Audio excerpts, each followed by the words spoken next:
Here comes Tony, walking in the room, mic in hand, something about to boom.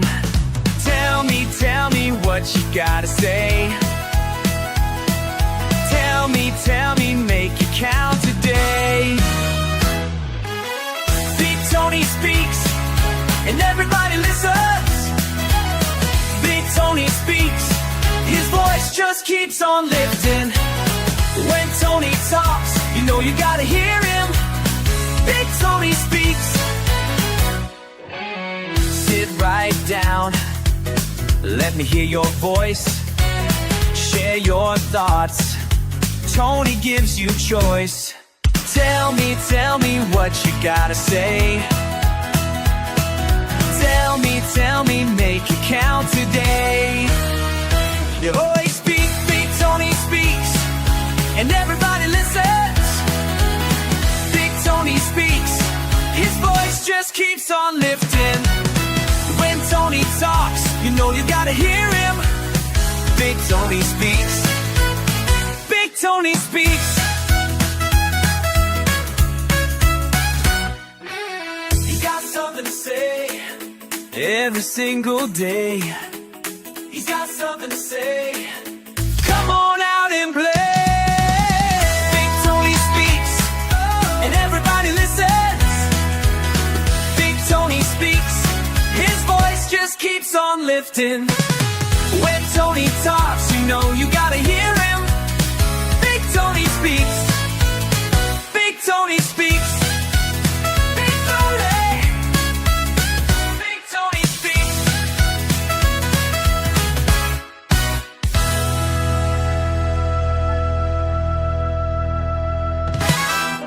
What is going on, everyone? Hope you are doing well today. I am really aggravated and frustrated because I have, well, my bank account has been frozen. Why? They discovered some fraud that was happening with my account, and so they froze my account, and I can do nothing. I have to call them in the morning and see where we go from here because I can't be without my money. I depend on it for a place to live, for electricity, for food to eat, etc. So yeah, I am stuck between a rock and a hard place right now. They say that my account won't be unfrozen until they resolve this fraud, in whatever means needs to happen, like charges brought or whatever. I don't know, but so yeah, I am really, really upset, angry, and frustrated today.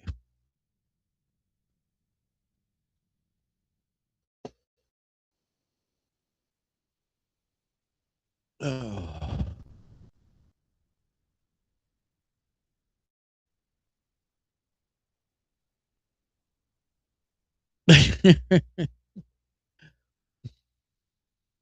I hear you, man. I hear you. Yeah, I was meaning to go through that today, but well, I've been having to deal with my bank, the Epstein dump.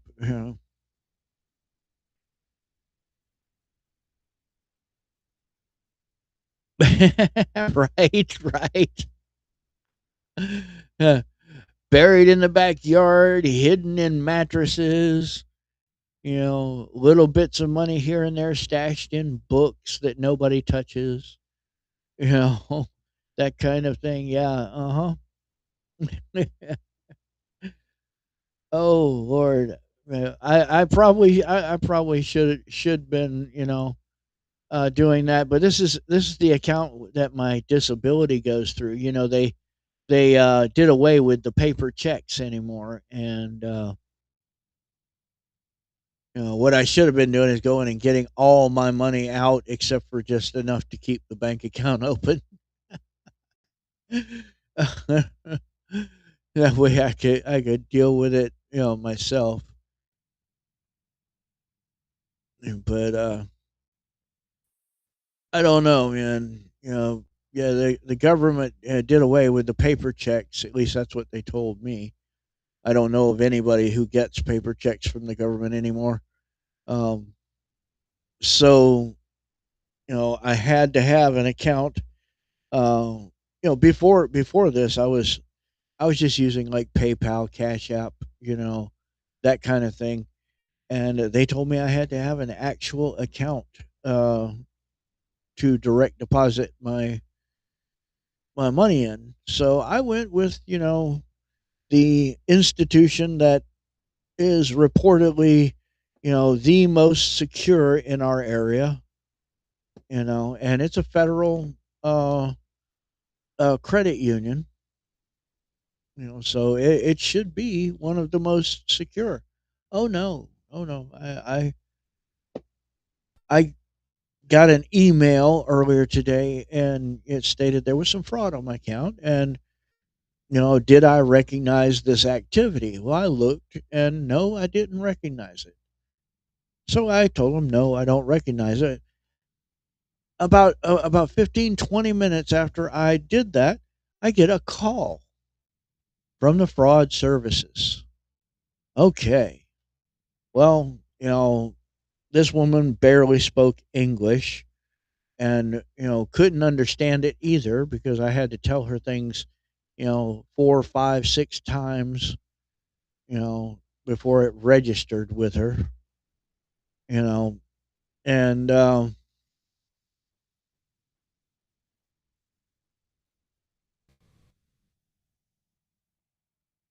right. Right, exactly. And what they're these institutions, these financial institutions, banks, credit unions, whatever it may be, they're our money's not just sitting there. They're using the money. They get the benefit of using that money, to for various investments and stuff, to enrich themselves. You know, always keeping track of how much we are supposedly having in the bank. So that they if we decide to clean out our account, they can pay us the exact dollar amount, and they still made you know untold dollars off of our money. So our money is not just sitting there. They are using our money while it's in their care. So I mean, there should not be any kinds of fees. There should not be any kinds of any of that. It's ridiculous. But these are the times we live in, dude.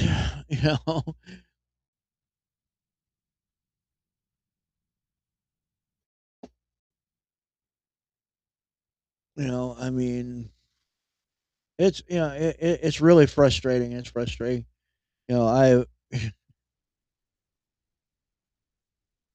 I even went and investigated the company that with the activity.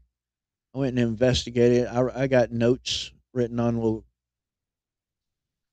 these cards, um, so that when I talk to them in the morning, I can give them all the information possible, and hopefully we can get this resolved pretty quick. I have outstanding charges right now that have not cleared through the bank.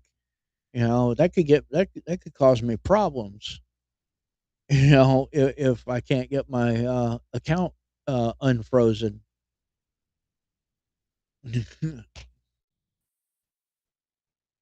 I kind of thought it was cool that I had a little thing on my phone where if I misplaced my card or something like that, I could freeze the whole account until I found my card. Then I could unfreeze it. You know, and they told me Any fraud that is found on your account, we'll send you an email, and you can see if you recognize it, and just uh, reply to us whether or not you recognize that uh, uh, transaction or whatever, and we'll handle it from there. Oh no, no, no. I have had some situations like that where I did just reply to an email and they took care of it. Well, this time, yeah, they apparently couldn't do that. This time the fraud services called me after after I replied to the email. Hey, no, I don't recognize it. You know, and then they said they couldn't do anything. So I had to call this other number. And sat on hold for God knows how, almost an hour, and then ended up being transferred to three different people. You know, Finally, only to say that, well, the people you need to talk to get your card, your account, uh, unfrozen. So it's not just my card; it's my account. No transactions can pass through my account until they clear this. And the people that I need to talk to get my account unfrozen are not there. That they wouldn't be there till 9:30 in the morning. So now I have to call at 9:30 in the morning and wrangle with a whole bunch more people and try to get my account unfrozen. Until then, I got no money. I had no way to do anything. So yeah, I'm just kind of screwed until God knows when, because it was explained to me, the lady that I ended up speaking to finally explained to me that you know my card couldn't be unfrozen until until they cleared this fraud, to ensure that there wouldn't be any further fraud coming from this company, and to ensure that perhaps my information had not been passed on to someone else, etc. You know, so I don't know how long it's going to be frozen. I'm hoping that they can release my account tomorrow, um, when I talk to them in the morning. Hopefully.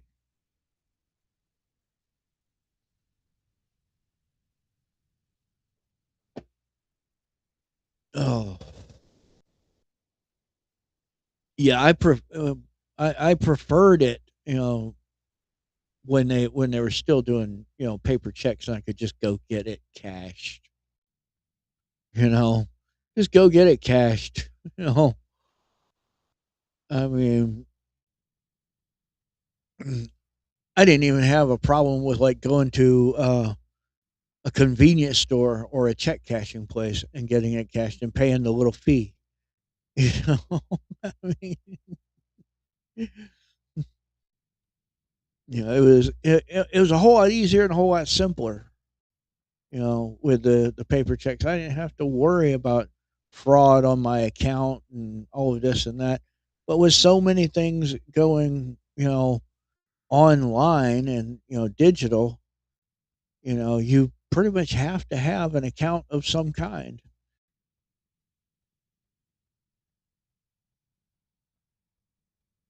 On Ramstein Air Base in Germany, really?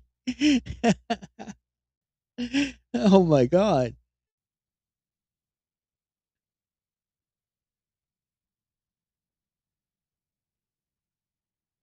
Right, right,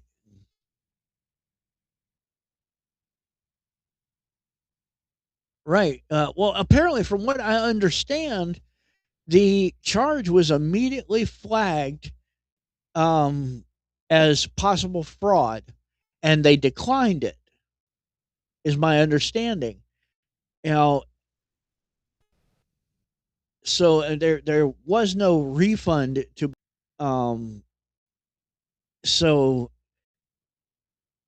I they say that a lot of these companies that do this, um they they have a tendency to once it's been like uh disputed and and investigative, and all that stuff, um they have a tendency to go back and try again later. So they have to actually resolve it out and everything, um to ensure the safety of my money, from what they said. And it's no, it's ridiculous. I mean, I understand this, they're trying to ensure, the safety of my money and etc, but I don't know, it creates a problem for me, because you all know that I'm disabled and on disability, and pretty much everything I get, I have to order it and have it delivered. I mean, I don't even have a car. I have an electric scooter. You know, now I can get pretty much anywhere I need to go in town on that scooter, but it has a pretty good long range and strong battery. But I mean, I can't, like, go and buy larger items or a large quantity of something and carry it back on my scooter. So I have pretty much everything delivered to me, and you know, so yeah, right. Not your shekels till they're in your hand, right? I agree, man. I agree. But see, that's with literally everything these days. If the government can come and take it away from you, you know, then it's not yours. Right? Yeah, get a generator.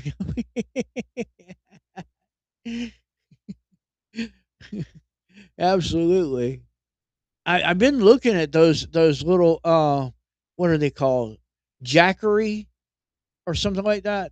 Uh Generator things that uh they come with their own little solar panel and everything. You could charge the generator itself on. It's basically a battery that can run a small house.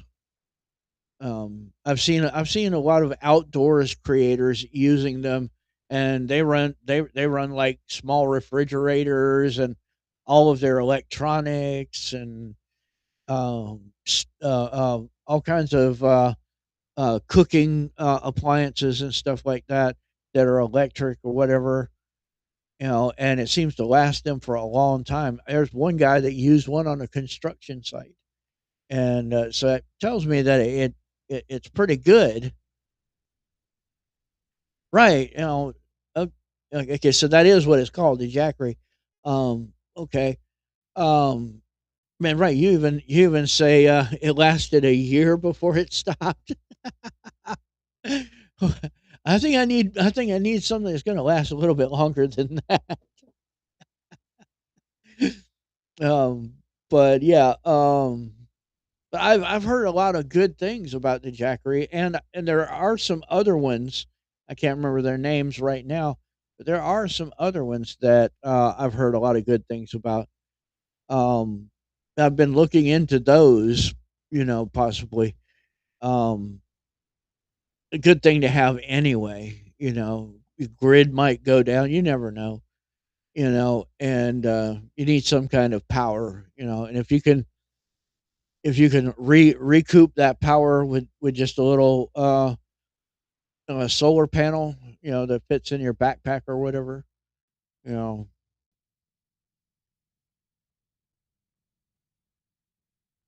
you broke down and got a Scott's uh, and a Sunny Boy transformer.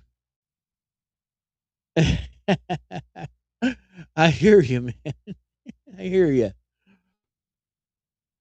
Oh,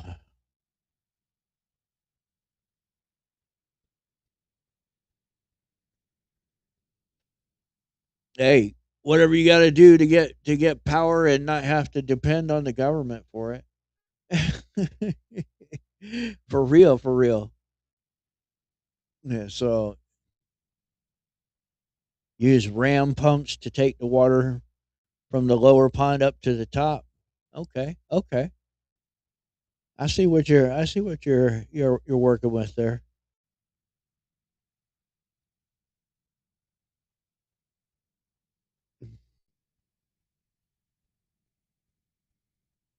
Yeah, it's a good. That's a good idea. A good way to do it. Um, if the image I have in my head is what you actually have going on, that's a pretty good idea. Yeah.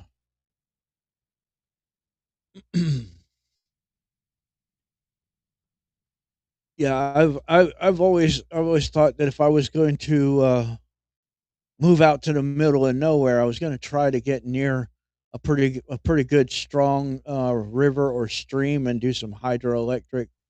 Um, I know how to do that, and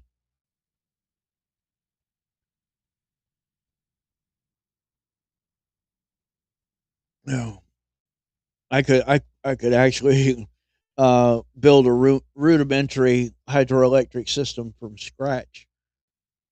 Now it wouldn't be be doing like serious heavy duty stuff. It would be able to power a home pretty easily, but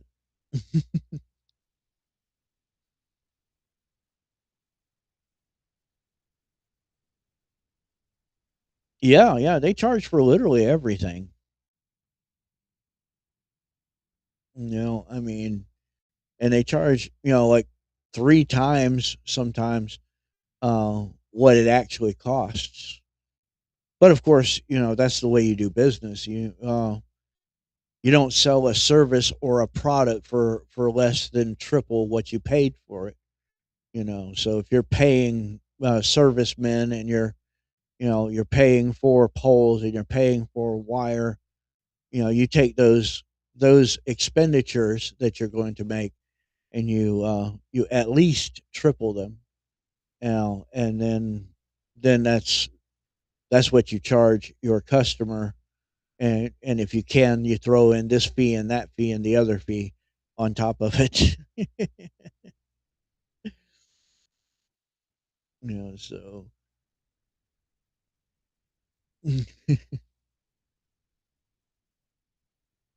but yeah, it's they always charge way more than what it actually costs to do it. You know.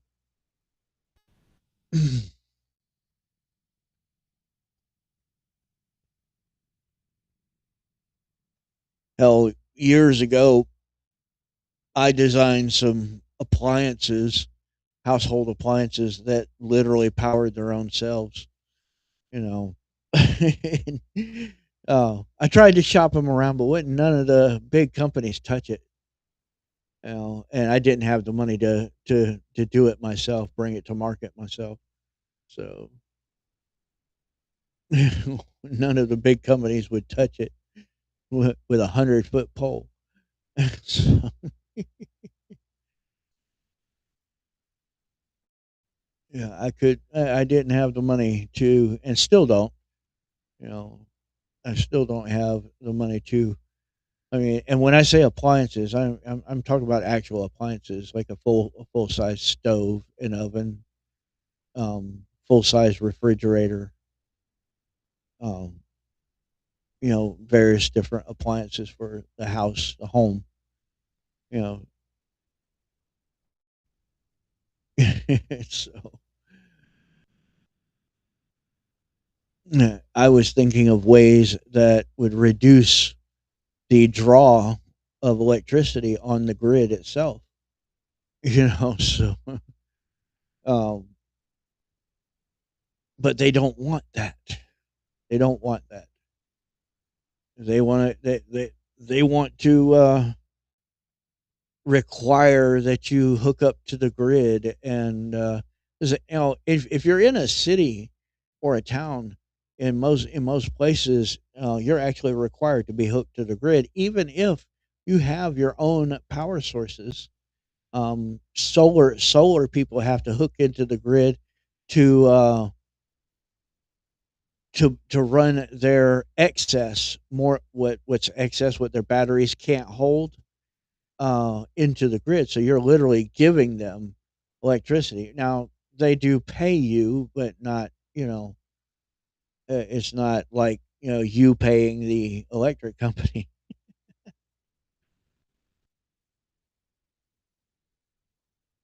Right, right. Yeah, the propane powered stuff. Yeah. But yeah,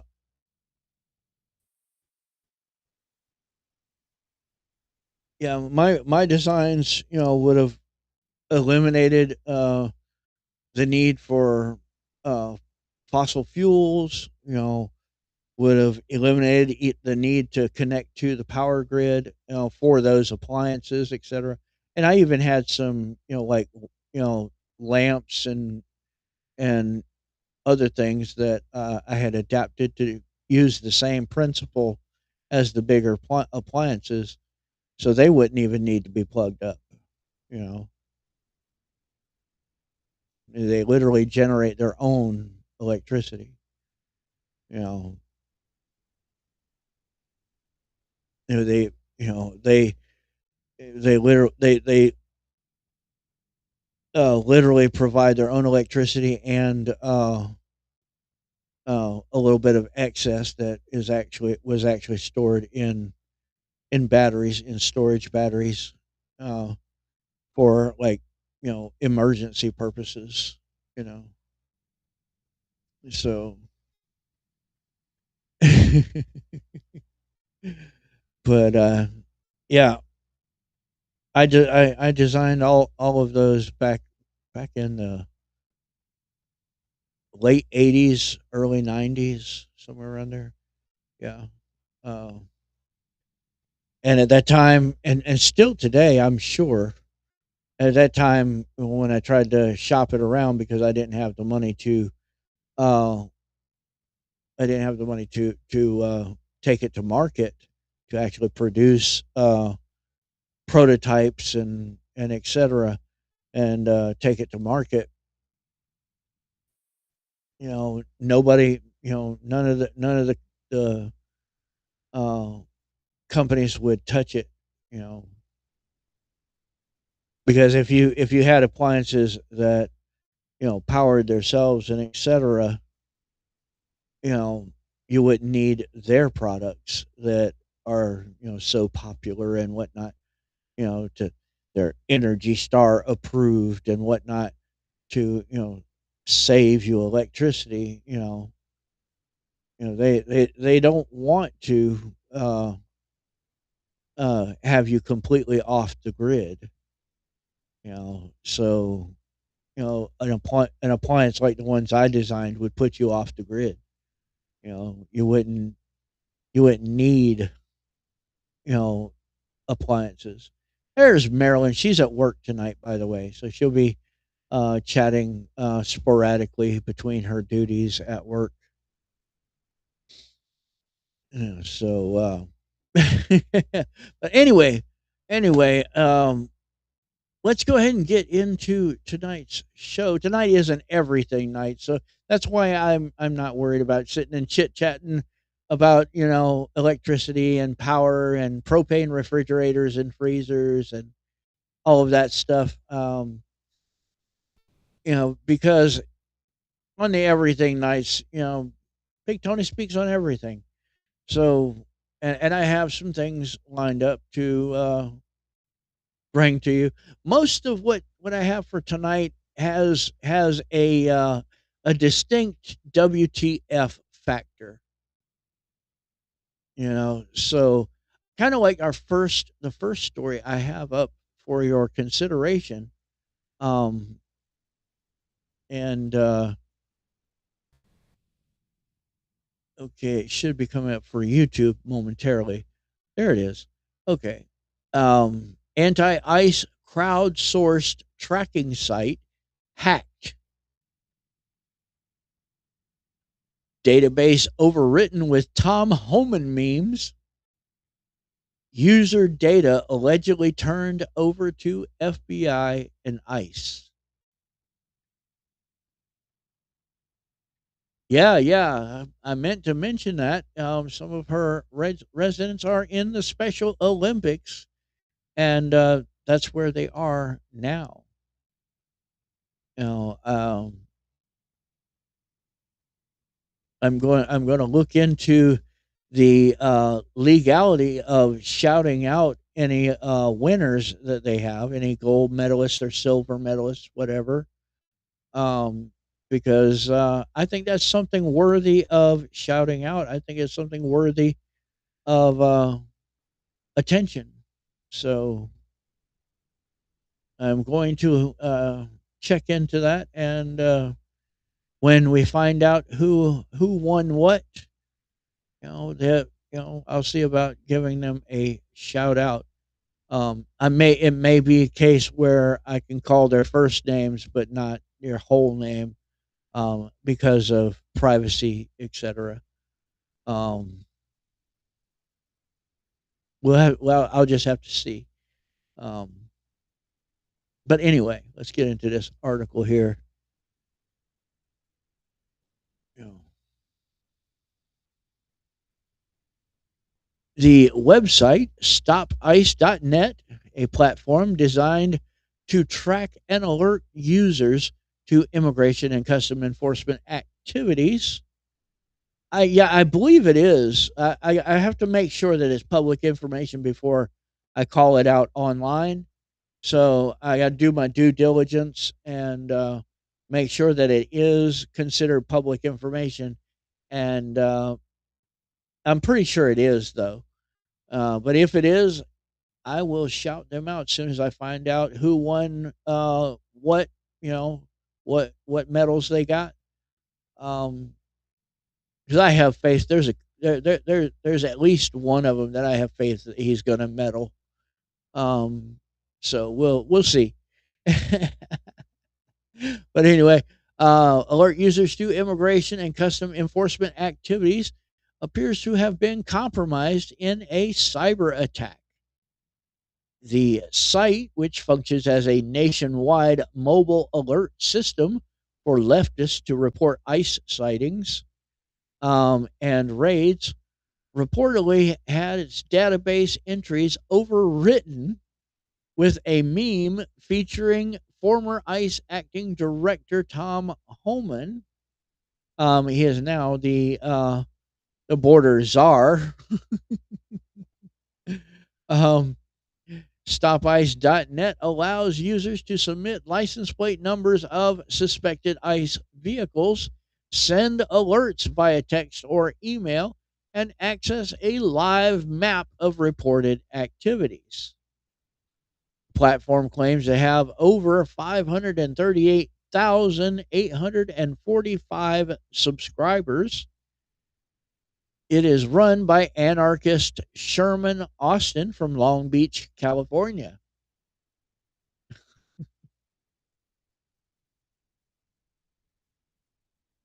Aladdin here posted on X, one of the key organizers behind the anti ICE movement is a convicted anarchist, Sherman Austin, who is also linked to the Alert Tracker app. Sherman Martin Austin, born April 10th, 1983, is an American anarchist and musician who was previously arrested for hosting inflammatory. Let's see, I will bring the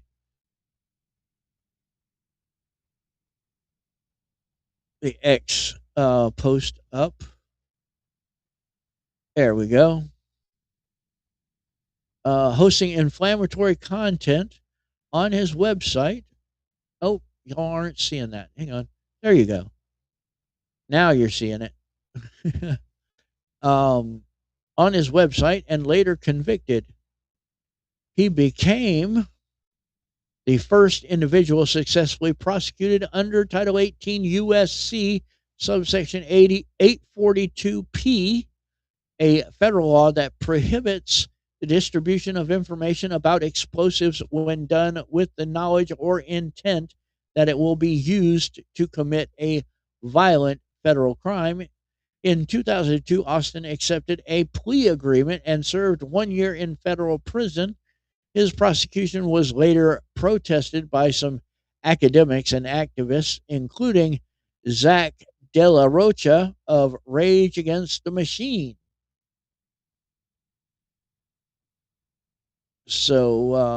And then we have some images here.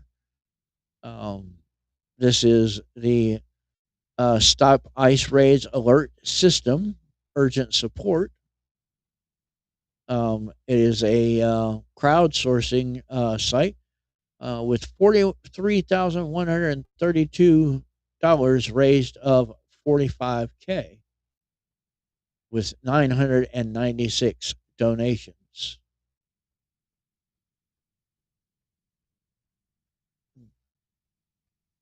I believe this is from the same. Oh, this is from Wikipedia, apparently. Sherman Martin Austin is an American anarchist and musician who was arrested for inflammatory content on his website and subsequently convicted. He was the first person to be successfully prosecuted under Title 18 USC 842, a United States federal law, blah, blah, blah. Okay, we already covered that.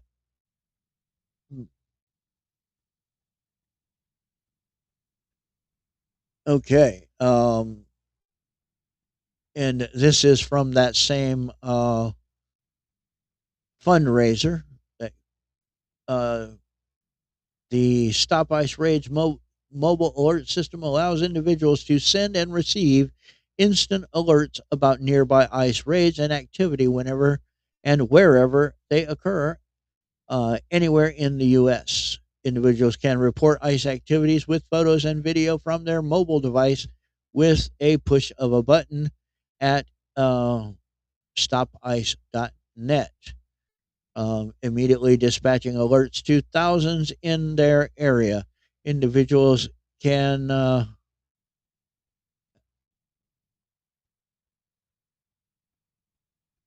report ice activity by texting report to the automated alert system phone number or start receiving alerts in their area by texting join.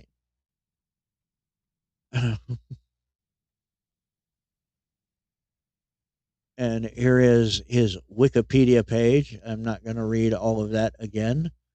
Prior to it says here, prior to his arrest and imprisonment, Austin was webmaster of the internet site RaiseTheFist.com, subtitled "National Security is the Threat," which provides a platform for discussion for anti-police activists.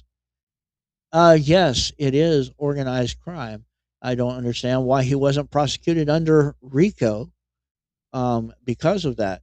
It most definitely is organized crime, which provides a platform for discussion for anti police activists and provides suggestions on how to practice for possible armed combat with police. Really? What the heck?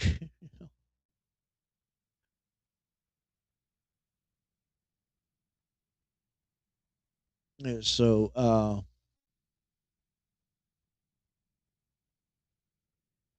let's get back to where we were.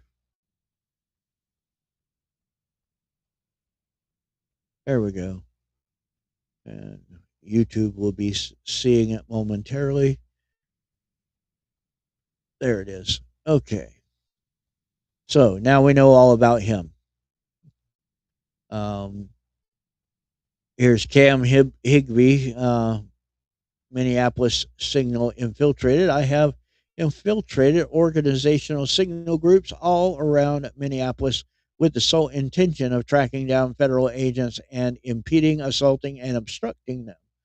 Buckle up, all will be revealed. each area of the city has a signal. And I presented this part here to you, I believe, a couple of days ago. Um, but yes, this is organized crime, um, and it is all under investigation currently. Um, so hopefully, some RICO charges will be coming, and et cetera, for some of these people, at least hopefully. I really hope that they can at least give us a little bit of accountability, a little bit of justice. Um, because if there's not, you know, I got issues. You know,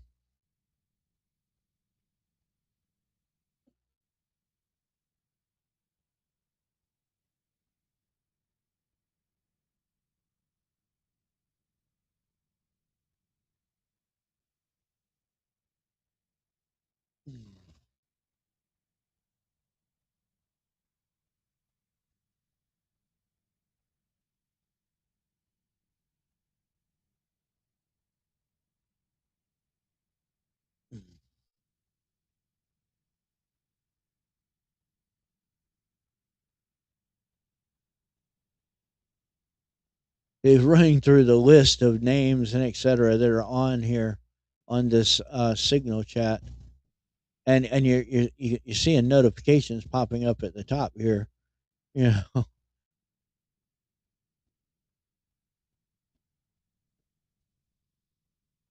right, that's enough of that. Okay, so let's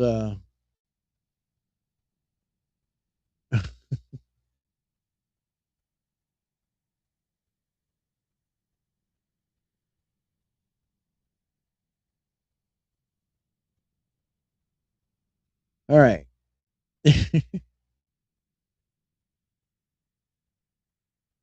It has got to be stacked up to the ceiling. Come on. I mean, it's always on her desk. It's always on her desk. So, I mean, there's so many things that are on her desk. It's got to be stacked to the ceiling.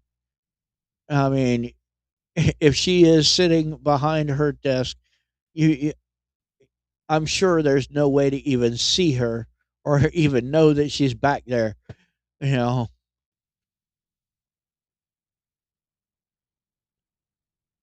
I mean, I'm sorry, but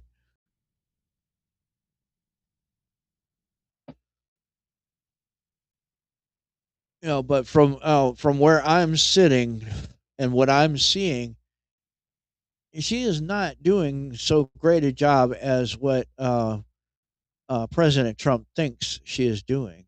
I mean, all he could really do is go by the reports that he receives. He gets daily reports from all of the departments. You know, he gets daily reports from every department. They're required to do so. So, I mean, all he could really do is go by the reports. He can't really actually go and see exactly what they're doing and what they're not doing. So, I'm sure those reports, make her out to be, outstanding employee. You know what I mean? So, because it is, as far as I know, it is actually her job to make those reports. According to multiple social media reports, the hack involved replacing all database entries with an image of Tom Homan, accompanied by text reading hello stopice.net, and all your logins, locations, and passwords and phone numbers are given to FBI/ICE. Oh Lord. And here's drama alert posting on X. Hackers targeted the Stop ICE website and are now threatening to leak everyone's identity to the federal agents, not threatening. They said they have given that information to federal agents. Um, we were not kidding. We sent your names, logins, passwords, and locations to a bunch of government agencies. Sherman Austin is a terrible coder. So are RC Concepcion and Matt Barron. Apparently, these are the coders for that website, and they suck. But yeah, they're not threatening. See, this says that they're threatening to leak the identities. No, they're saying they already have. They took that information and directly sent it to federal government agencies. Patriot Source Network posts on X. Hello, stopice.net. All your logins, locations, passwords, and phone numbers have been given to FBI and ICE. Uh-oh. And there's the meme right there that they put on there.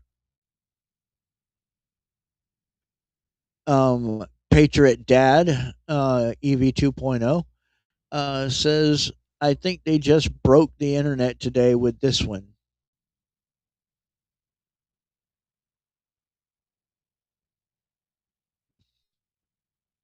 Oh, no volume. I opened up my X account. So this might just be one of the most satisfying X posts I think I've ever seen. I opened up my X account, and the first thing that I see is a post from our friend Data Republican. Do you want to see it? You all know Data Republican. She's been on the Patriot Source podcast a couple times, but she is probably one of the leading AI engineers that are involved in some of the investigations that are happening into the color revolution. Well, she started partnering with people like Cam Higbee and all the other folks who've been investigating the Ice Watch organizations, and now also trying to figure out how is it that these people are able to scan license plates and identify federal agents. Well, apparently there's been some additional work going on. I remember seeing the other day, 0 Hour, who's one of my favorite accounts over on X, made a comment, said something to the effect of, well, it seems the only thing that we needed to do to help ICE was just send in a bunch of nerds. You see this? Data Republican says, major breaking. The largest ICE license plate tracker, Stop ICE, has been compromised. If you visit the ICE or Stop ICE license plate tracker, you will notice all their plates have been overwritten with the following image. And it's an image of Tom Holman saying, hello, stopice.net. All your logins, locations, passwords, phone numbers have been given to the FBI and ICE. And sure enough, when you get into the stopice.net website, all of the images of the vehicles have been replaced by that meme. Well, and now it's not kind of as simple as that. Okay. Any hacker worth their salt knows how to stop the government from, tracking your information back to you. Okay. They know how to bounce it all over the world and cover their tracks. So I am sure that they protected themselves while ratting out these people. Exactly. Locks are to keep honest people honest. So I mean, but yeah, any hacker worth their salt is gonna cover their own tracks, and and there is a such thing as anonymous reporting. So you don't have to say where you got the information, just that you got the information, and it was reportedly from this source, you know,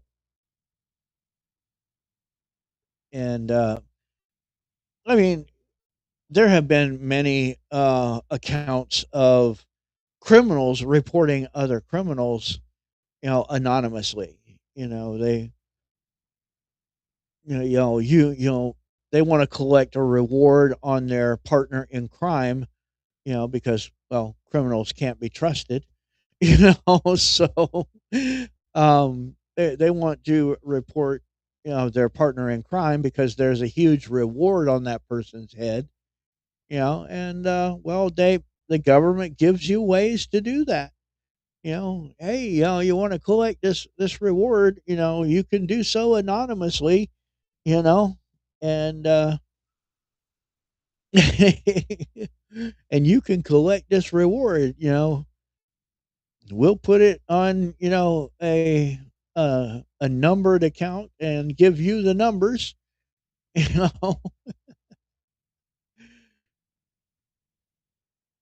know so I mean, but anyway,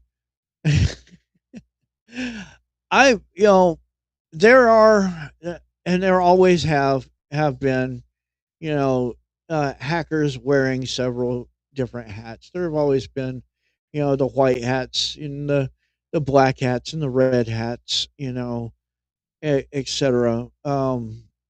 And there's, ethical hacking and etc. like that. uh, Now, the very fact that these people were collecting people's personal and private information and displaying it on a website, um, that's a crime. That's a federal offense. So, gathering that information and taking down that website, you know, I don't know of too many prosecutors that are going to really prosecute that.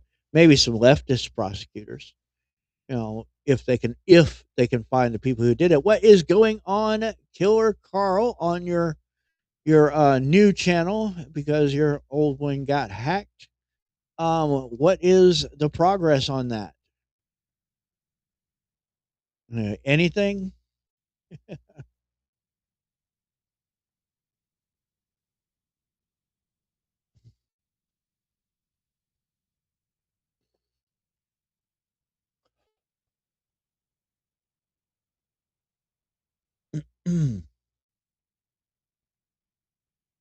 Let us go back to where we were real quick. There we are. Okay. One post described it as, quote, poetic justice, claiming hundreds of emails and usernames were exposed in a public file. A public file, effectively turning the surveillance tool against its users. Tosca Austin on X says, karma always turns up when you least expect it. StopIce.net hacked, the radical left's tool for shielding illegals from deportation and justice, just got owned.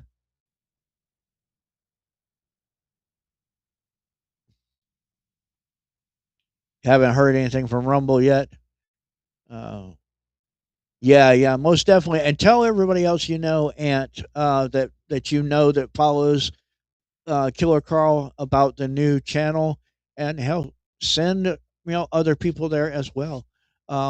We got to get Carl built back up. You know what I'm saying?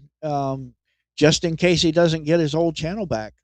Um, he's working on it with Rumble, and I don't know. We'll see what happens. I hope he does get his channel back, because it takes a lot of work to build up a channel like that. You know? Right, right. Build it bigger and better. Absolutely. Absolutely.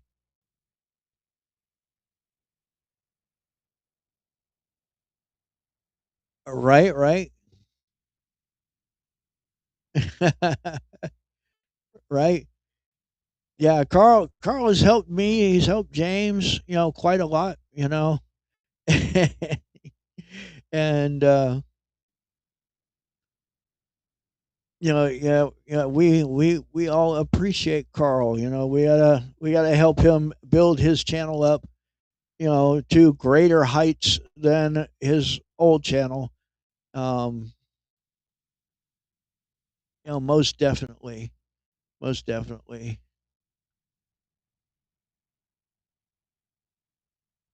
But it sucks when you get hacked like that, though. Um, but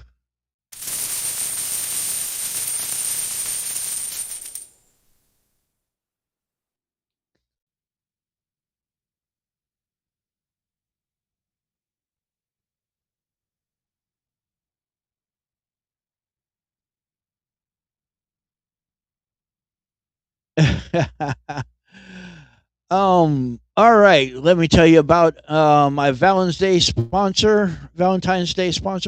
Um, honestly, this was a no-brainer. Chicago State Company, code HEART 26. That's Heart 26.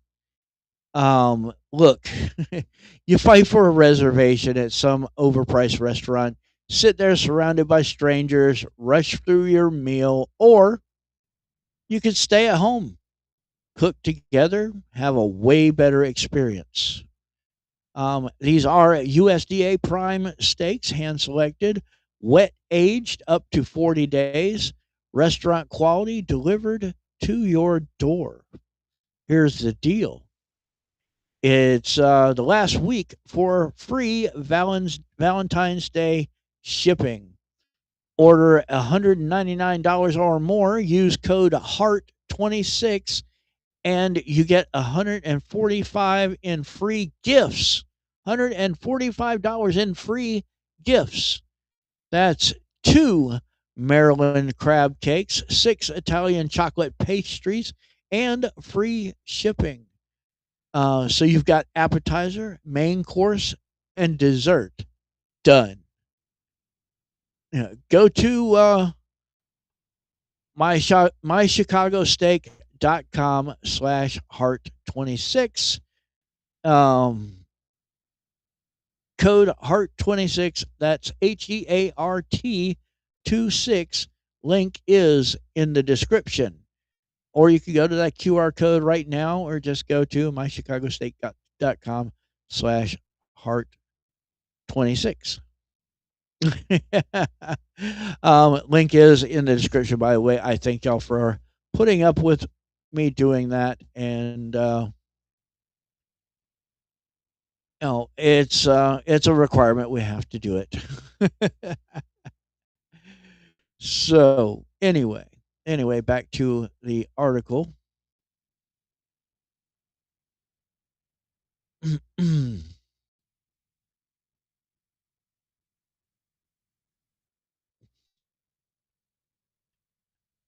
All right, where was I? Oh yeah. At least one Reddit user has reported receiving an unusual text from a number associated with StopIce.net, speculating it was the work of the person who hacked the site and potentially accessed user information. Quote, your information has been compromised and sent to the authorities. Sherman Austin is not to be trusted and is a terrible coder, the texts read. And there they are. Your information has been compromised, blah, blah, blah. Terrible coder.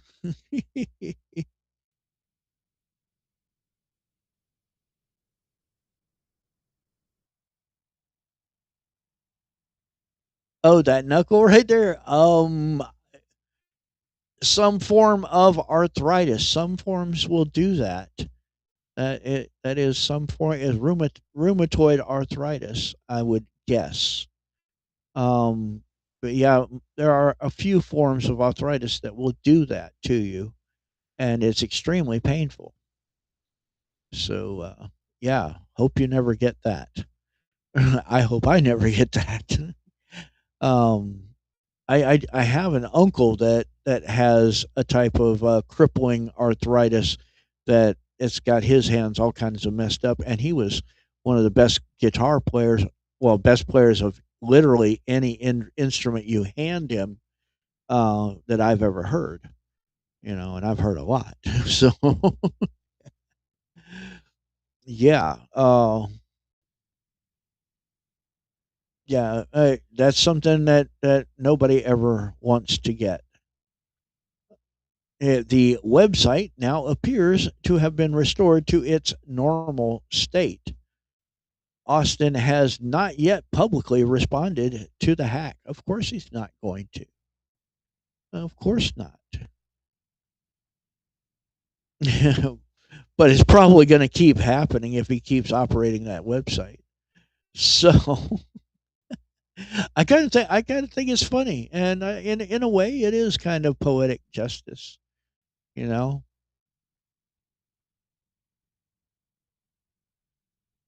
so I mean, what do you all think? What is your opinion on the bad guys getting hacked?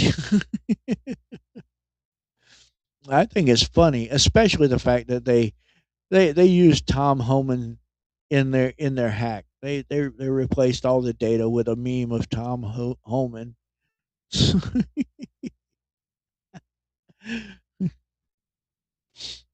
That's just like the icing on the cake for me. But anyway, let's go to our next article.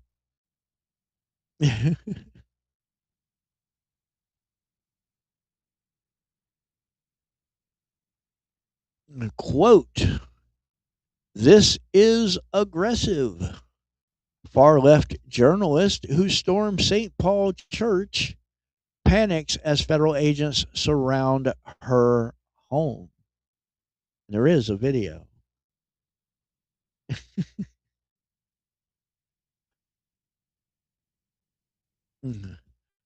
Federal agents surrounded the home of Georgia Fort, the far left journalist who stormed the St. Paul Church with Don Lemon and others.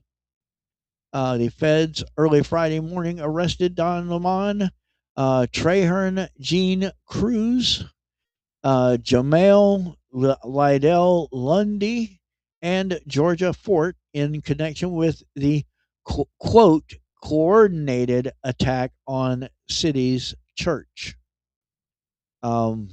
Former CNN host Don Lemon was charged with Title 18 USC 241 conspiracy to deprive rights and Title 18 USC 248 violation of the FACE Act. Attorney General Pam Bondi posted on X at my direction early this morning. Federal agents arrested Don Lemon, Traherne Jean Cruz, Georgia Fort, and Jamel Lydell Lundy in connection with the coordinated attack on City's Church in St. Paul, Minnesota. More details soon. Earlier this month, Don Lemon live streamed as anti-ICE protesters stormed a church in St. Paul because the pastor supposedly worked for ICE. Quote, "This is the beginning of what's going to happen here," Lemon said, as anti-ICE protesters shouted down the pastor and harassed parishioners. Here is the video of that, just to remind you of what. Watch what happens when you block After the DHT from your commercials, of scalp. course. Day 1, nothing visible yet. Day 30.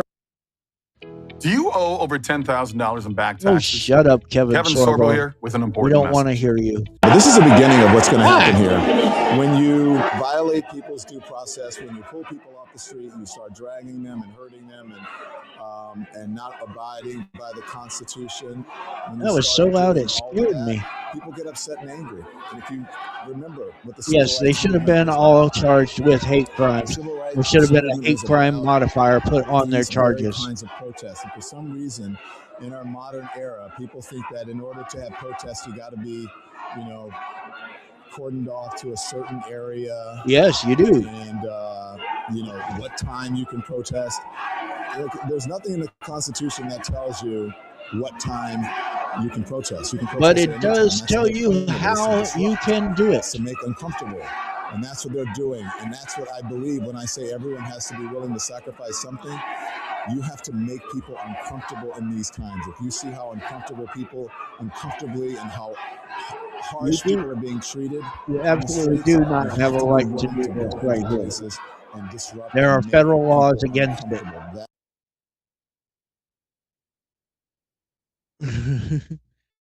You absolutely do not have the right to do that. You don't even have the right to actually, as they call it, protest.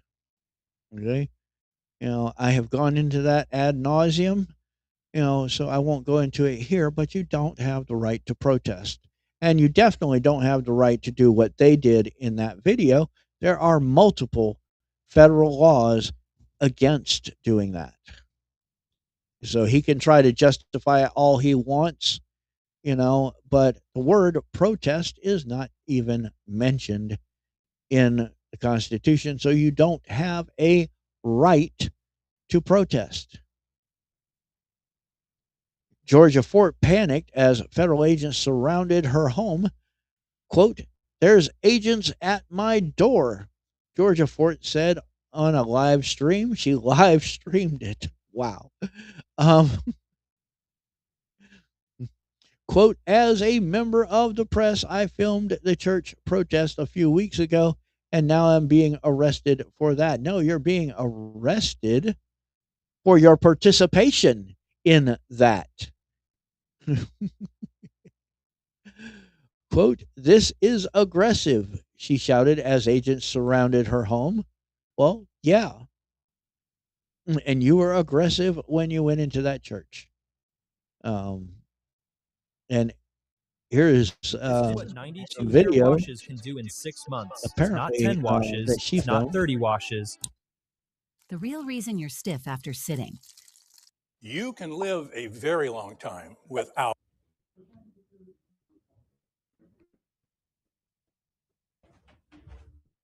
Yes. Look at her hiding. Okay.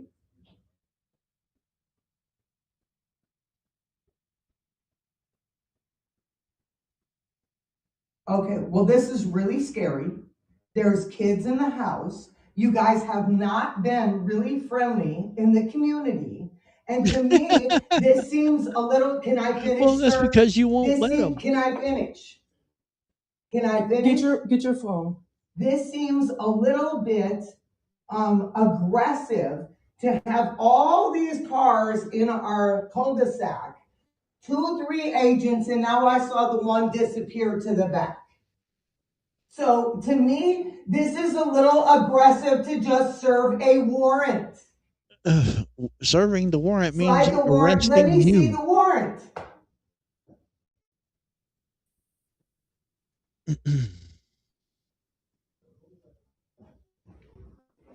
Right. Okay. Exactly. And that to me, They what I don't have been ever face told any is not a consequences. That's why judicial they think warrant they can that act like this. They think they has can me do to these have a things on the door. is because they've never experienced consequences.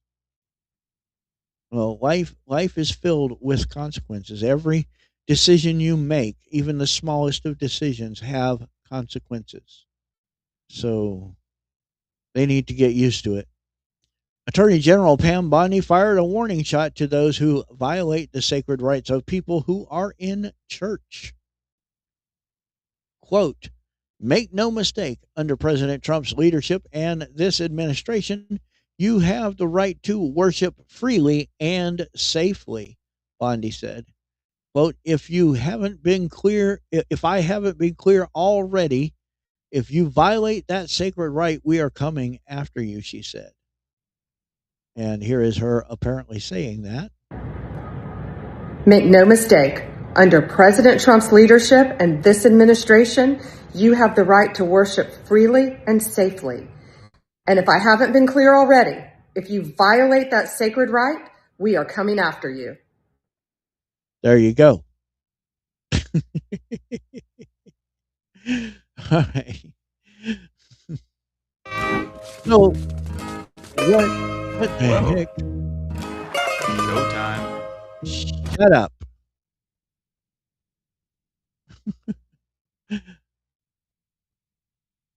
Yeah, they should have came in hard and heavy on all of them. Um, I'm not sure, not so sure. It would be a good thing to have another Waco, but they should have definitely came in hard and heavy. Shock and awe and all that. You know what I mean? You know? So yeah. Yeah, tell me what you really think, man.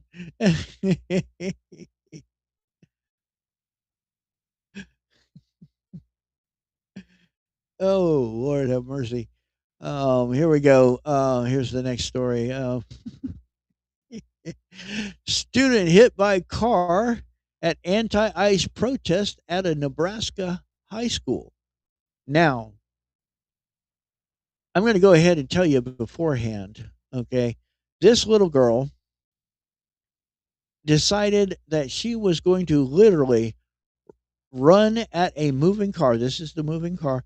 She was going to literally run at the moving car head on, and she ended up on, getting, impacting the car. The car impacted her because it was a moving car, and the guy stopped, and but she ended up on the hood and bouncing off onto the ground, um, apparently injuring herself.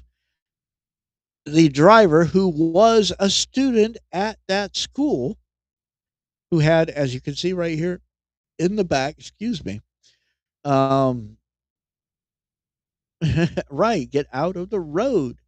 But he had a Trump flag on the back of his car, which, by the way, after she hit the ground and he stopped, the crowd, as you see here, they're already starting in this picture, started coming up from behind and from the side of the car, ostensibly to surround the car and attack him and his car.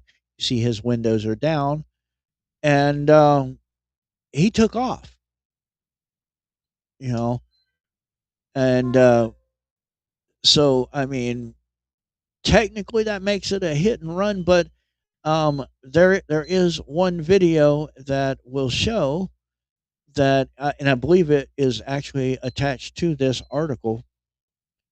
There is one video that will show that she ran at the front of that car and caused her own self to get hit. I think she was trying to uh, get famous. She was trying of, a mean old Trump supporter ran me over, and all I was doing was just protesting. You know, I was just, doing my civic duty and exercising my rights, even though I was in the road in the first place, and even though I ran at the front of the car and made myself get hit. I'm the victim here. No, that kid that was driving that car is the victim.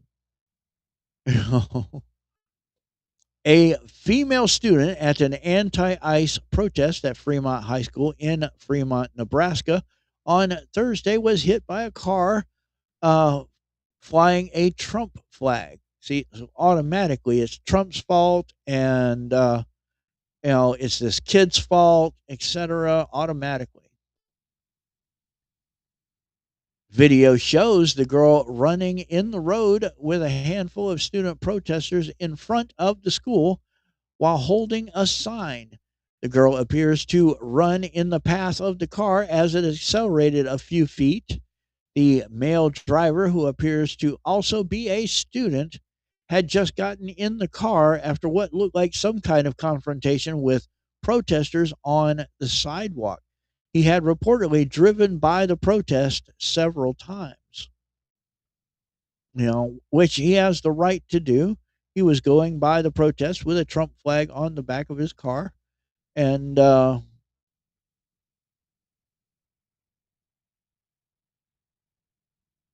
yeah, it's an old scam. It is an old scam. It's been going on for ages and ages and ages. Probably ever since cars have existed. Um, you know, it, you know, make yourself get hit by a car, and then claim injuries and demand money from the owner. You know,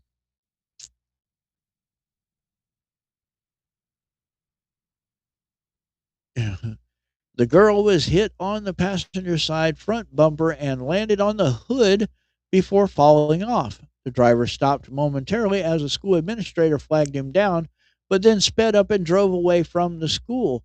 As I said, you'll be able to see in the videos where the crowd starts closing in on the car and even steals the Trump flag off the back of the car.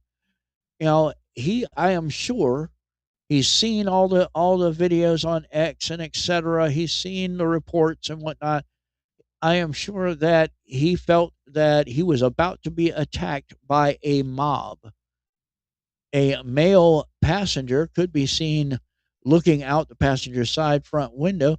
A protester stole the Trump flag that was attached to the back of the car while it was stopped.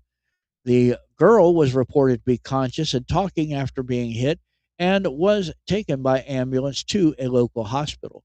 There are no reports on whether the driver faces charges or the condition of the victim as of Thursday night. She was absolutely not a victim. If anybody is a victim in this, it is that kid behind the wheel of that car.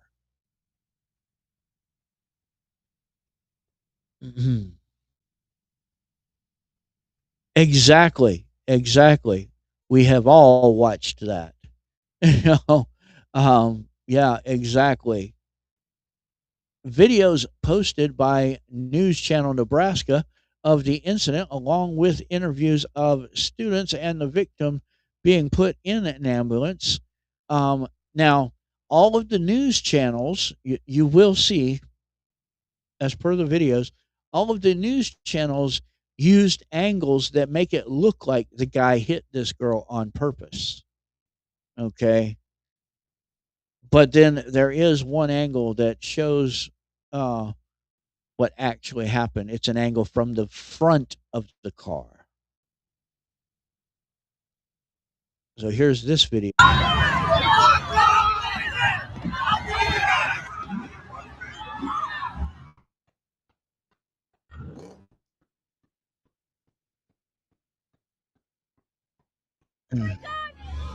See how that angle makes it look like he just ran her over.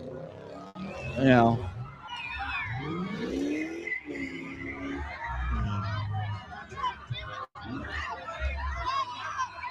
And it made it look a lot worse than it actually was.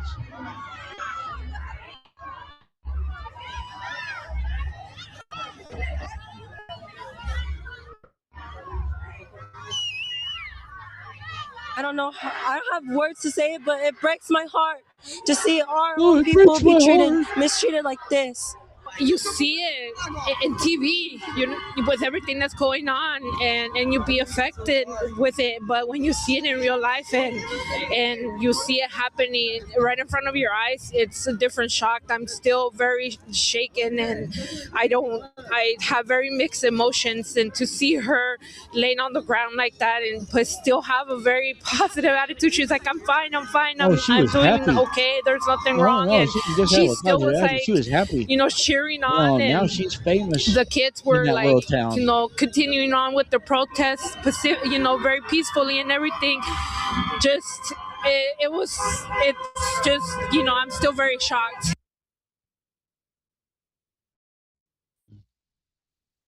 Now here's this video.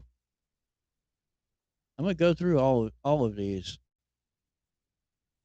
There, you see that? That was her. Now I'm gonna run it back a little bit. We're gonna go back. You see her running to the car as it was moving. Now also notice, I'm gonna run it back again.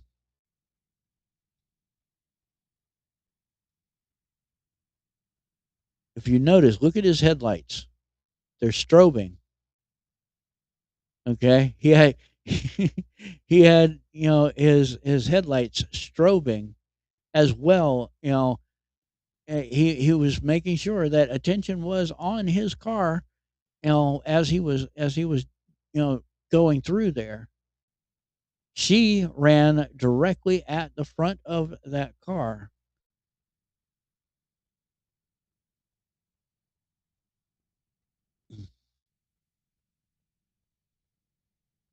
Now we're going to watch it a little bit slower.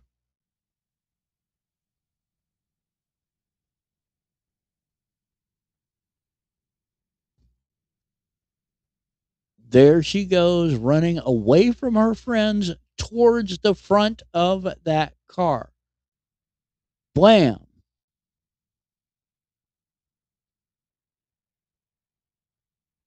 And immediately pulls her feet away so they don't get ran over by the wheels.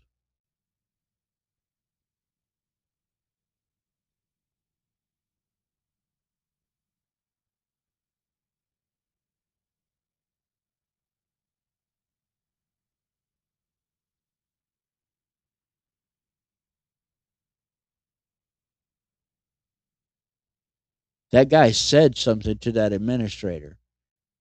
You could see his mouth moving.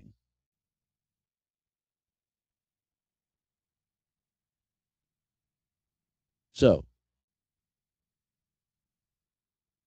and here is the news, again using an angle that makes it look like he viciously ran over this girl.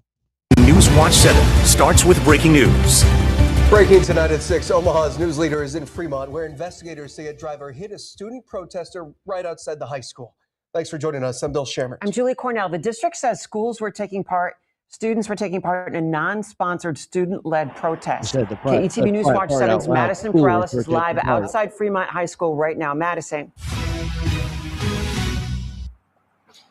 Julie, Bill, the Fremont Public Schools District says the student-led demonstration started around at 2 this afternoon just outside the high school, and they say administrators were supervising the protest, and at one point, students entered the street. If you could take a look at this video here shared by a viewer at the demonstration, it appears to show the alleged vehicle involved. Fremont police say the student went to the hospital, and it's not clear how seriously they were hurt. Congressman Mike Flood reacted to the crash, and we spoke to him in Lincoln. This is not Nebraska. This shouldn't happen in Nebraska. It was very hard to watch that video, most notably after that tragedy, to watch the driver continue driving. That's hard. Senator Pete Ricketts sent a tweet saying, in part, we must all remember that we can disagree politically and not resort to violence as a response. And Congressman Don Bacon says on X, quote, the driver of this car should be held accountable for using their vehicle to assault a legal protester. Senator Deb Fischer says, in Nebraska, we respect the right of people to peacefully protest. Now, Fremont police has not said if they've made any arrests or cited anyone, and Fremont Public Schools says they value first responders and will continue to work to keep the students and community safe. We'll continue to update you as we learn more. Reporting at Fremont, I'm Madison Perales, KETV News Watch 7. Oh yeah, the school system is attempting, Fremont Public Schools is attempting to distance themselves from it, trying to say that they didn't sponsor it. But okay, if they didn't sponsor it, why were they allowed to hold their protest on public school property? That creates a dangerous situation for the school. This happened at 2 p.m., which is during school hours for most places. I don't know about Fremont High School or the schools in that district, but in most places, 2 p.m. is still during school hours. What is going on, Larry? Glad to see you in the chat. So if they weren't sponsoring it, why was it allowed to be on school property, which is directly paid for by the taxpayers? So this should be a non-political space. It's, what it's supposed to be. a non-political space, and this protest created a dangerous situation for students and faculty alike. And if they wanted to hold a protest at the school, they could do so in a gymnasium. They could do so in the attached field that most schools have. And it looked like that one did have an attached like practice football field or something of that nature. Or they could go to a public park and have their little protest. It didn't have to be right there in front of the school, right next to the street. Kids all out in the street. Faculty were, administrators were, quote, supervising. They didn't do a very good job, obviously, because they weren't keeping the kids out of the street.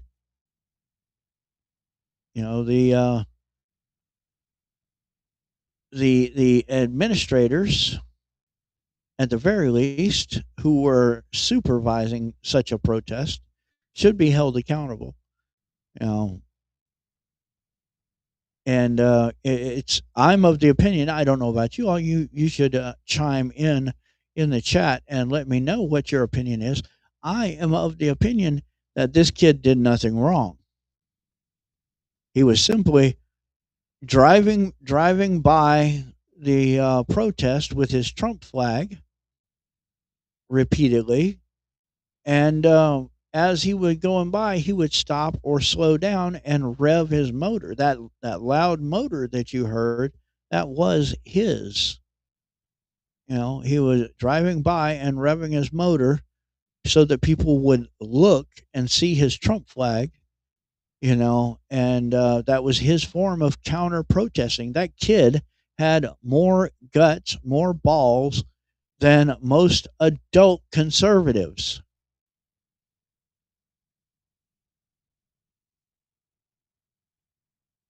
Now, you can see in the video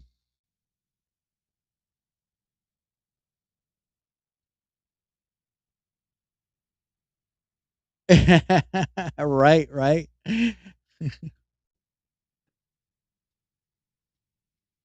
So but that kid was exercising his rights, and yes, he was white, at least from what I saw in the video. He looks white. He could have been like light-skinned Hispanic or extremely light-skinned black. I have known some light-skinned black people who you wouldn't be able to know that they were black because their skin was so light, that they just looked like they had a really good tan. So, I don't know. He looked like a white kid, and he was a conservative. Obviously, he had a Trump flag, which got stolen. And the way the crowd was trying to swarm, they were trying to move in to surround the vehicle. Before and after the impact with the girl, I am sure that he thought he was about to get swarmed and attacked. I know that would be my first thought if I see all these people headed towards my car and stealing the Trump flag off the back of my car, and etc. I would be afraid that I'm about to get mob attacked. And we've seen what mobs do to vehicles, and we've seen mobs rip people out of their cars and attack them, and in some cases actually kill. So I mean, I don't blame him at all for driving off. Now he should actually turn himself in and say, look, this is how it actually happened, etc. And before he does that, he should get that video that I showed, the one that shows the girl running at the car from the front, and show that to law enforcement. Look, it couldn't be avoided. I was in motion. She ran at me. I didn't have any way to stop from hitting her. I was on a public street. I wasn't speeding. I wasn't, driving recklessly. I had actually, in fact, just pulled away from stepping out of my vehicle and talking to some of the protesters, you know, and I had just gotten back in my vehicle and was driving away. So, of course, they're going to crucify the kid, because now they have a conservative who has hit a protester, and that protester happened to be a high school student. So,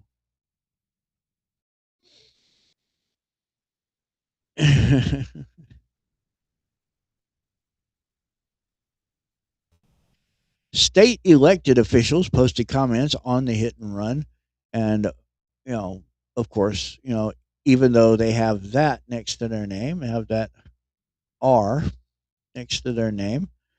Quote, here's a fundamental truth we should all agree upon: political violence, no matter what. See, they're saying he was politically violent, and all of that, when the video clearly shows it was her. There is a lot about this particular situation we still need to learn, and we trust that local law enforcement will carry out a thorough and complete investigation. The freedom to peacefully assemble is a cornerstone of American government and must be protected. We will continue to monitor this situation and pray for the health of the girl who was hit. And there is that post, along with another video of the same angle, the bad angle. This shows when he came around his car from, having a conversation or whatever. Maybe it was even a shouting match. Who knows? He was interacting with the crowd there. And he came around and got into his vehicle. So Senator Deb Fisher has the R next to her name. In Nebraska, we respect the right of people to peacefully protest. Disrupting such a peaceful protest with violence is never okay. I hope the person involved is identified. Praying for the young woman in this horrible incident. See, they're just going ahead and concluding that he on purpose just ran this girl down, and that is absolutely not the case.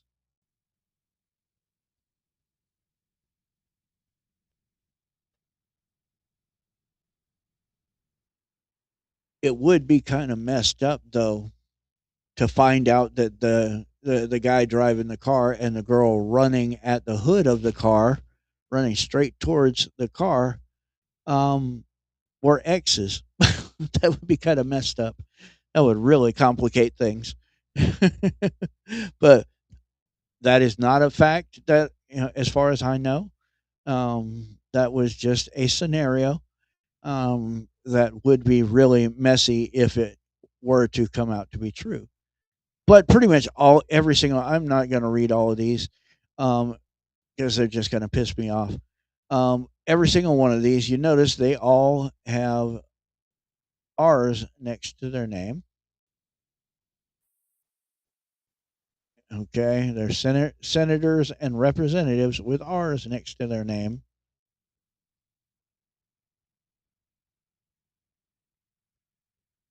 So, but every single one of them is assuming that this kid just ran her down, for no reason, etc. Just blatantly, just to be violent, used his car as a weapon and killed her. Or, well, she's not dead; she's in the hospital. But used his car as a weapon and took her out, etc.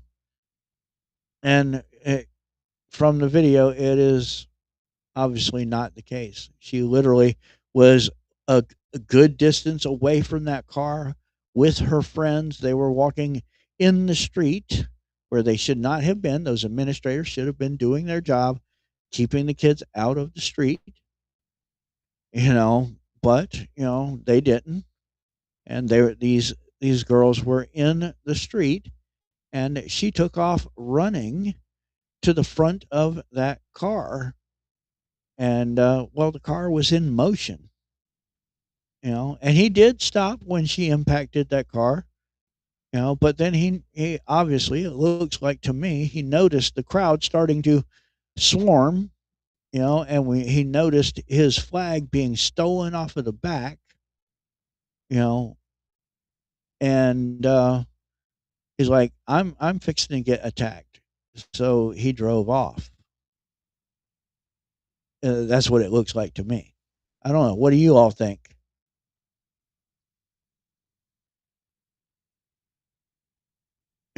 By the way, y'all do me a favor and go down and hit that thumbs up on both platforms, Rumble and YouTube. It's a thumbs up on either platform. So just hit that thumbs up. And while you're there, if you're not already following or subscribed to the channel, do me a favor and hit that follow button on Rumble, subscribe button on YouTube, and smash that notification bell. It's the same on both platforms, so you know when I come on. Thank you so much for doing that. Um, so, I mean, that's my opinion. What do you all think?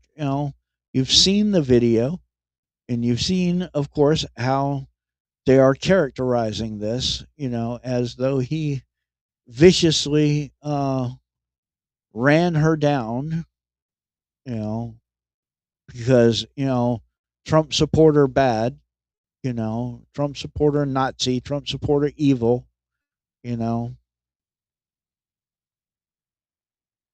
But yeah, what do you all think?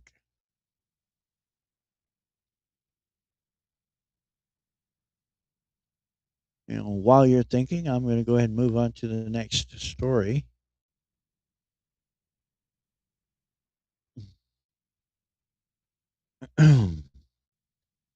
Armed Minnesota man busted for trying to break notorious left-wing assassin Luigi Mangione out of jail by posing as an FBI agent. As I told you, all of the stories for today have some sort of WTF factor. So this is a definite WTF right here. I mean, he was trying to break Luigi Mangione. You remember him? He's the guy that killed the insurance CEO in broad daylight on the street, on the sidewalk, and he is being attempted. Well, it is being attempted to extract him from prison. This is the guy. An armed man from Tampon Tim Walls' Minnesota got busted after trying to break one of America's most notorious left-wing killers out of jail in an unusual fashion.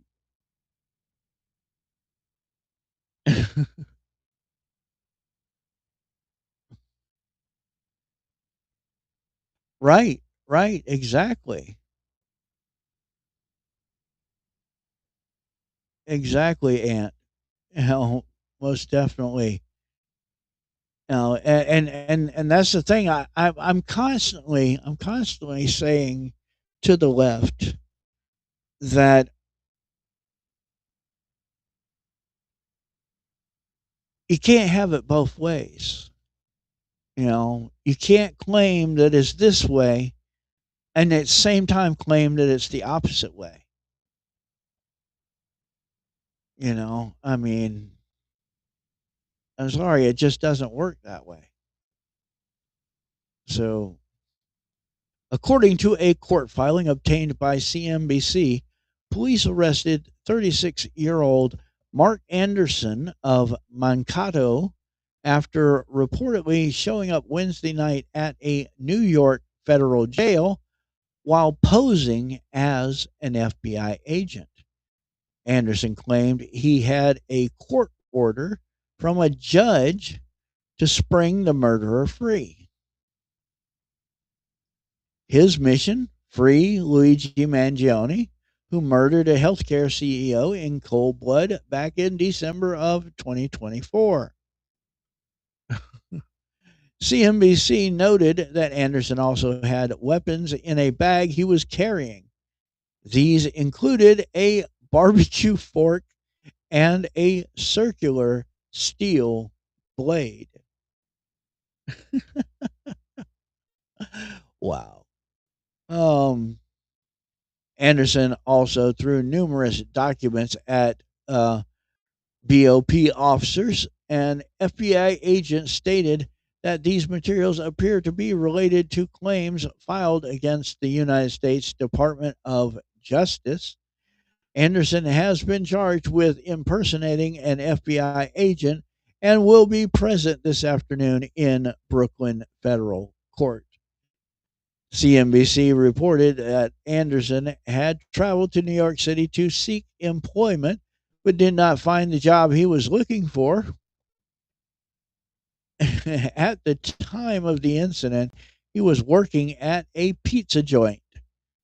As the Gateway Pundit previously reported, United Healthcare CEO Brian Thompson was shot in the chest in December outside the Hilton Hotel in Midtown Manhattan in what was a targeted attack. His killer, Luigi Mangione, was apprehended on December 9th, 2024 at McDonald's in Altoona, Pennsylvania, following a nationwide manhunt. A vigilant employee recognized Mangione, leading to his arrest. A Manhattan grand jury indicted him. Excuse me, y'all. Indicting him a week later on 11 criminal counts, including first-degree murder in furtherance of terrorism. In addition to being a wealthy CEO, Thompson was a loving father and husband who grew up in a working-class family in the small town of Jewell, Iowa. In contrast, Mangione was a privileged brat who grew up in a wealthy household as the son of a real estate mogul. Again, another person who has never seen consequences until he did the big thing that he should not have done and found out what consequences were. He effed around and he found out. Sadly, that effing around included someone's death. The Trump administration is determined to ensure this cold-blooded monster is executed for taking Thompson's life. CNBC reported that the judge in that case could rule this week on whether Mangione will face the ultimate price. It is under consideration right now as to whether or not he will face the death penalty or possibly natural life in prison. I'm personally in favor of the death penalty because, in my opinion, once the trial is done, we have spent enough money on this lowlife. I'm of the opinion if you have done something so heinous as to take a person or people's lives, um, well, you forfeit your own. And we should not be spending millions of dollars housing you. We should not be spending, all these millions of dollars on, uh, feeding you and clothing you and all of that. It is bad enough the amounts of money we spend on a trial. You know,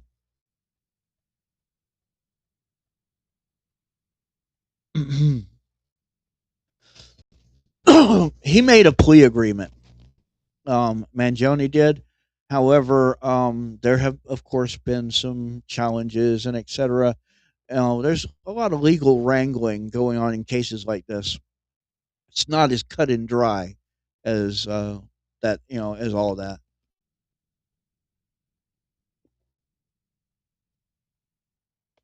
Oh. But yeah, he made a plea deal, and well, there are again challenges to various parts of that. There are challenges to the idea of taking the death penalty off the table, etc. Um, so um, uh, there's there's even challenge to the terrorism modifier. That's a modifier. It's not an actual charge in and of itself. It's a modifier that is attached to a charge to increase its severity and therefore increase the sentence that you would get for that charge. Um, but yeah, there are even challenges against the terrorism modifier. So, and those have to be ruled on by a judge before proceedings can continue. So, yeah.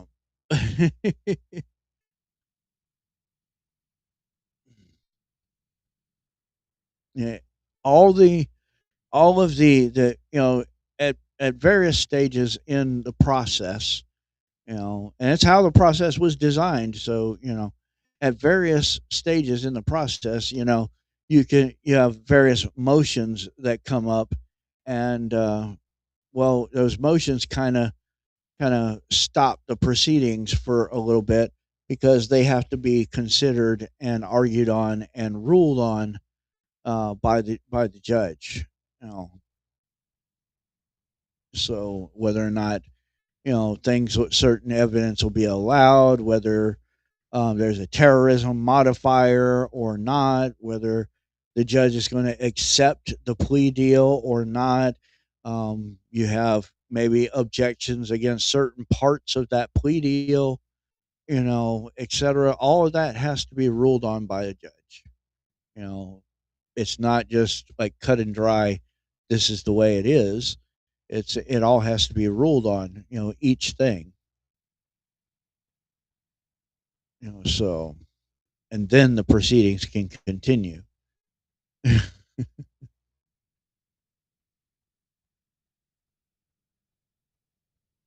Yeah. And judge and by the way, most people don't realize that a judge doesn't have to go and agree to a plea deal as the plea deal is written. A judge can actually make modifications to that plea deal, or he could just throw out the plea deal altogether and force a trial. You know, they're not bound by that plea deal. You can make deals all you want. It's up to the judge whether or not he wants to accept that plea deal or not. He can also make modifications to a plea deal, and if the defendant and his defense attorneys are good with those modifications, well then you can move forward. If not, well then there's more negotiations. There's more motions and all that have to be ruled on. So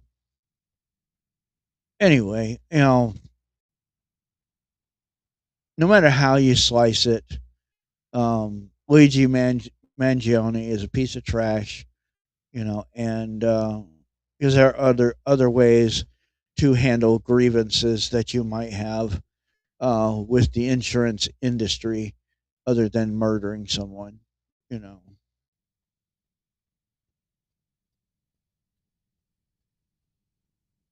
And this guy did it in broad daylight on a public sidewalk, you know, people all around and etc.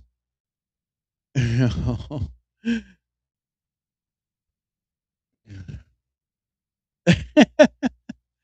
Well, why do you say that, Aunt? No, why do you say that?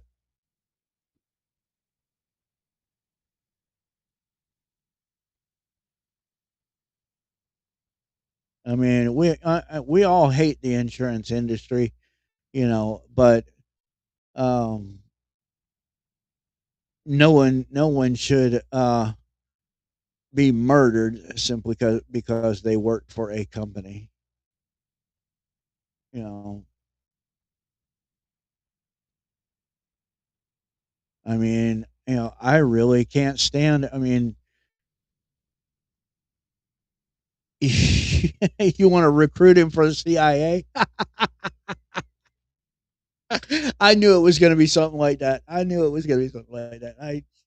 I'm sorry, I just knew. That's why it's so funny to me.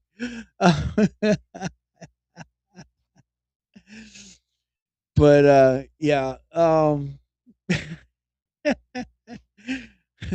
it's funny, but they do recruit sometimes like that.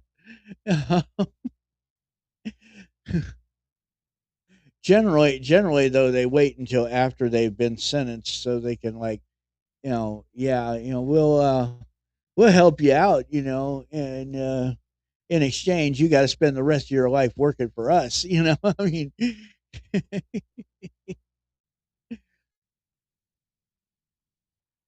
But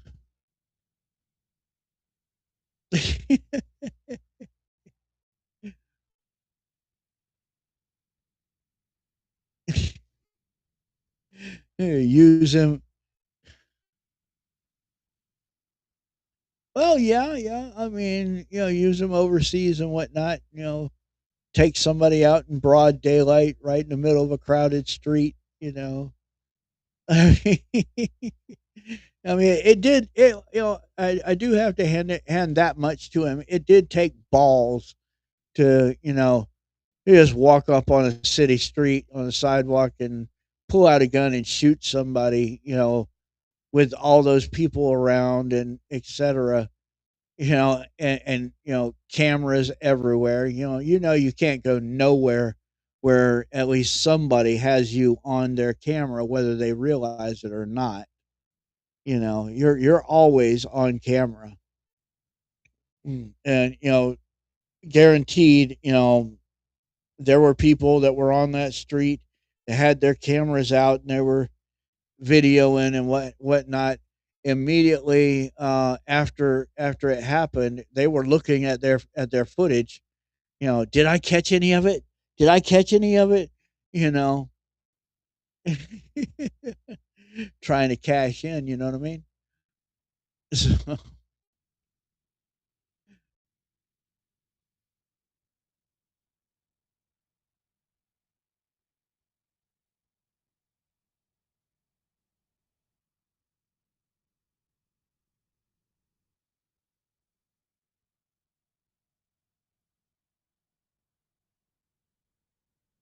yeah, here's a kind of a WTF right here.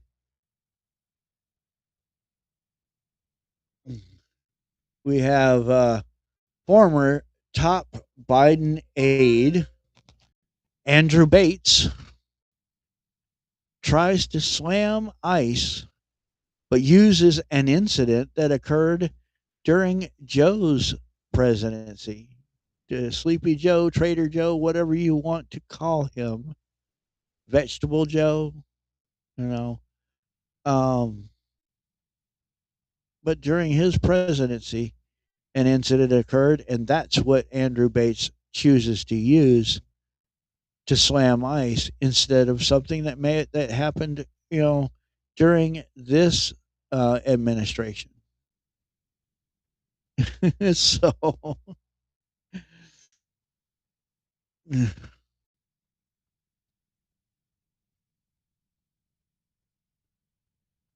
former top Biden aide Andrew Bates performed an embarrassing self-own on social media. Amidst the increased scrutiny of U.S. Immigration and Customs Enforcement operations in Minnesota, Bates attempted to draw sympathy by referencing the death of 8-year-old Anadith Danae Reyes Alvarez. Lord, these people with 4 and 5 and 6 names. What the heck? Who died in Border Patrol custody in an ex post. The child suffered from sickle cell anemia and a heart condition. The problem? Alvarez died in 2023 while Bates' boss, Joe Biden, was in the White House. Bates was responding to a post from Senate Judiciary Democrats which stated Anadith Danae Reyes Alvarez died in government custody. She had sickle cell and congenital heart disease, but couldn't access timely and adequate medical care. Quote, we need to reform immigration detention. Bates shared their post and commented, quote, not about Democrat or Republican, left or right. Just absolutely wrong. And there is said post.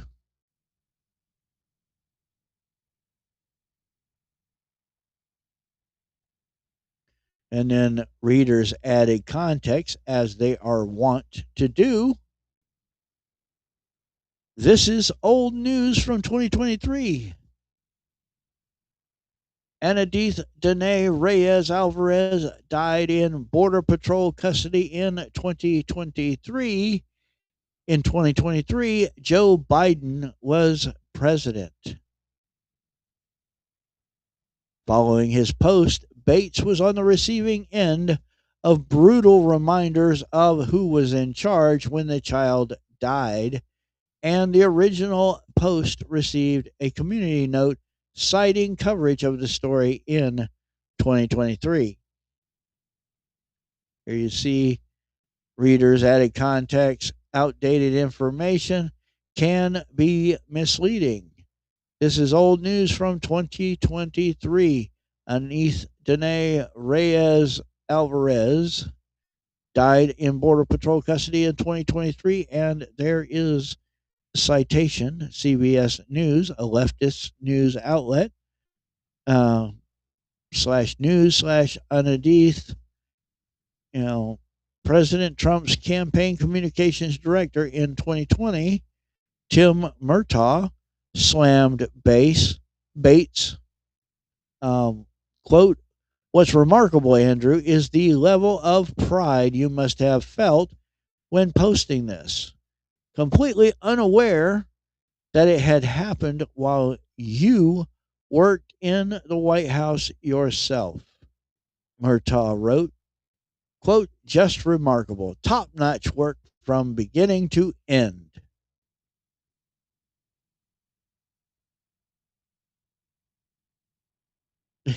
And there's that post.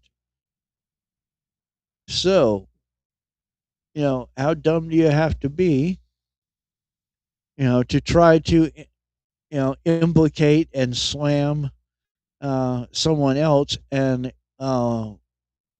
in your attempt, you end up implicating and slamming yourself and your boss.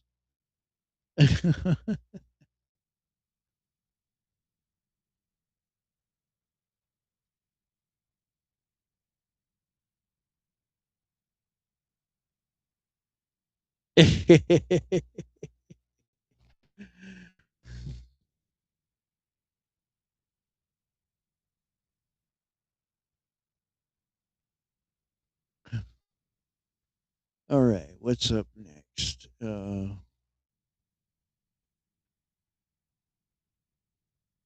Here we go. Here we go. This is a good one.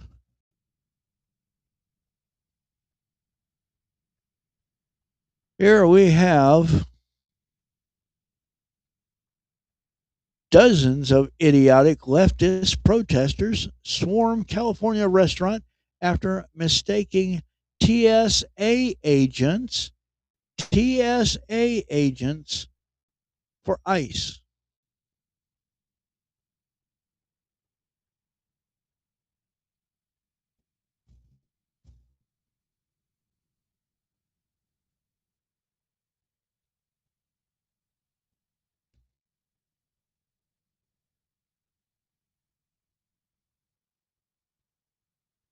Well, I've seen a whole lot of posts regarding the Jews and whatnot,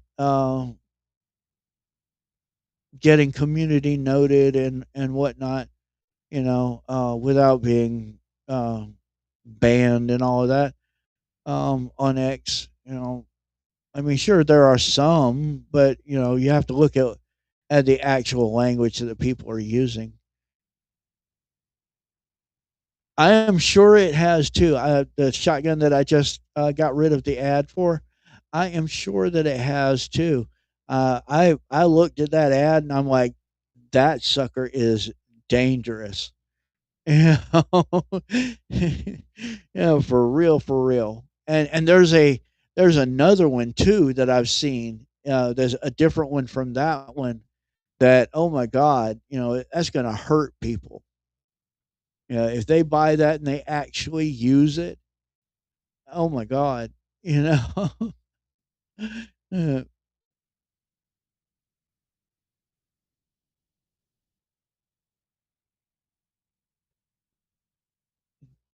Dozens of protesters swarmed a California restaurant on Wednesday evening after mistaking TSA workers for ICE agents. How do you make that mistake? I mean, the uniforms are different. I mean, what the heck?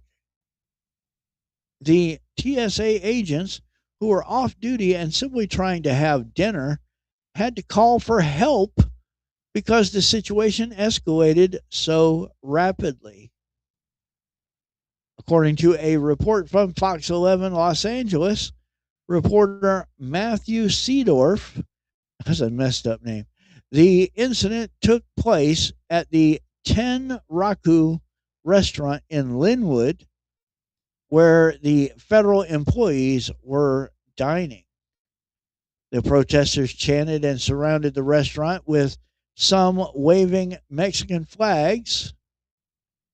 Seedorf, who was on the scene, attempted to speak with an apparent organizer of the protest, but they said, quote, "Don't trust Fox."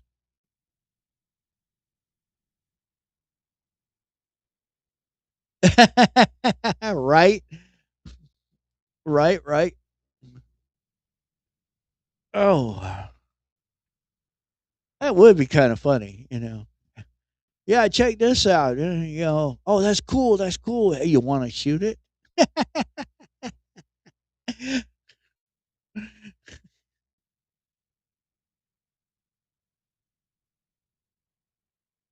Right?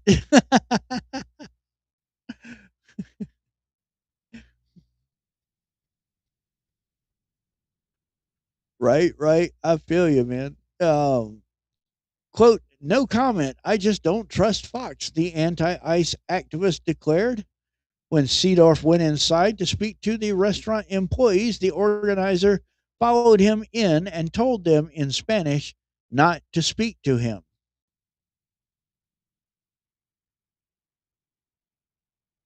And here is Matthew Seedorf's post.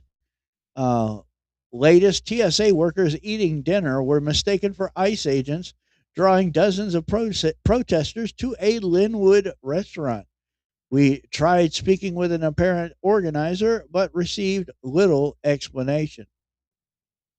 And there is this video.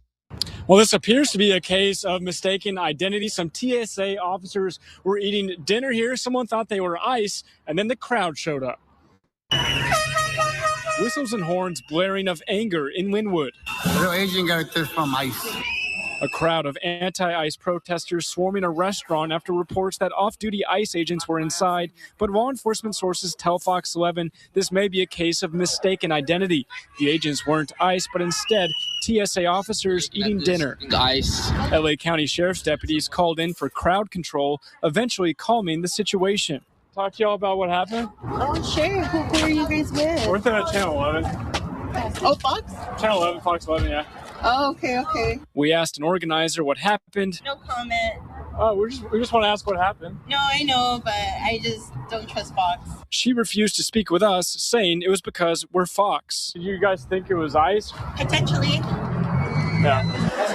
When we turned to restaurant workers for answers, the organizer followed us inside, recording and telling employees in Spanish not to speak with us either. Yeah, sorry to you. We're not getting nobody to talk to you. Outside, straggler protesters also recording our camera, trying to stay incognito. I think there's a place and time for everything. This man arrived moments after the chaos ended to eat at the restaurant it all started. These are TSA agents. You would understand people get very emotional, so they easily make mistakes. It happens. You take it out on the wrong people, which same thing as ICE. They say they're after criminals, but they're taking it out on everybody. The TSA workers eventually escorted out safely with no arrest or injuries, but a moment that highlights how tense emotions are across LA. So a moment of mistaken identity, but again, no arrest and no injuries. Reporting live time, Matthew Seedorf, Fox 11 News. There you go. LA County Sheriff's deputies were called to the scene and managed to disperse the crowd. The TSA agents were safely escorted out without injuries. No arrests were made despite the clear harassment and intimidation. The Department of Homeland Security has reported an unprecedented 1,300% increase in assaults against ICE officers and a 3,200% increase in vehicular attacks, thanks at least in part to the radical rhetoric being spewed by Democrat politicians. And that's exactly a fact. It is all due to the rhetoric that the politicians are spewing. It is throwing gasoline on the fire and making things very much worse. So,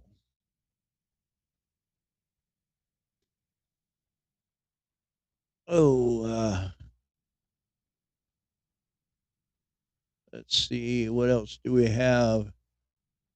Oh yeah, I have reported that Don Lemon was arrested on these the charges stemming from that church invasion that he was part of. Well, Trump White House issued what is being deemed as an epic response to Don Lemon's arrest. And I will share that with you. The Trump White House issues an epic response to Don Lemon's arrest. Let me get that shotgun out of our faces. It's the Diablo 12, by the way, in case anybody was curious or interested.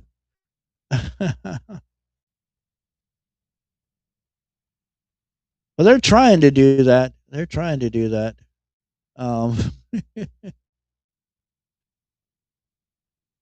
There's Patriot. What is going on, Patriot? Glad to see you made it. Team Trump has issued an instant classic response to the arrest of Don Lemon this morning. It is going viral on social media. As the Gateway Pundit reported, Lemon was arrested for actions earlier this month inside a St. Paul church.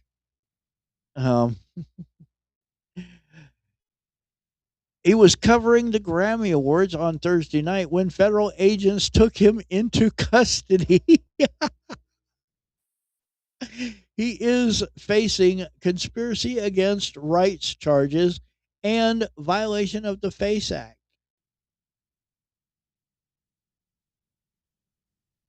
Lemon's attorney, Abby Lowell, fumed as he announced his client's arrest, calling it an, quote, unprecedented attack on the First Amendment and transparent attempt to distract attention from the many crises facing this administration will not stand.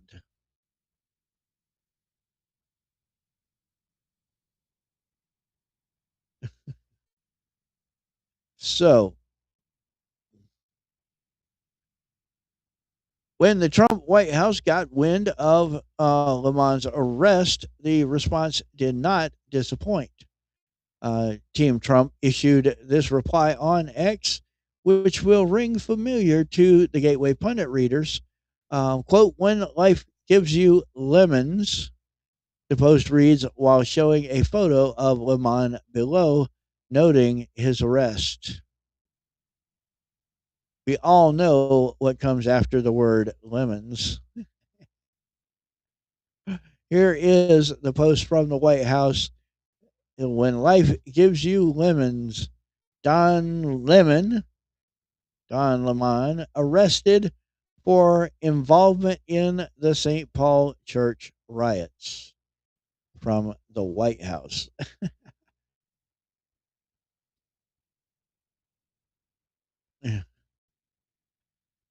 MAGA Nation was in stitches upon seeing this post while noting how epic it was. MAGA voice on X, breaking Trump's White House just dropped the mic on Don Lemon. Quote, when life gives you lemons, we are so back. I don't know about all that, but it was a good meme. An effing epic post from the White House, LMAO. And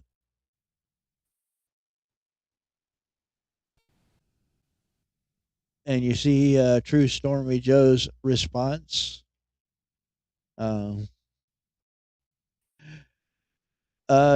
Jack Scarazzi, I love this account, LMFAO.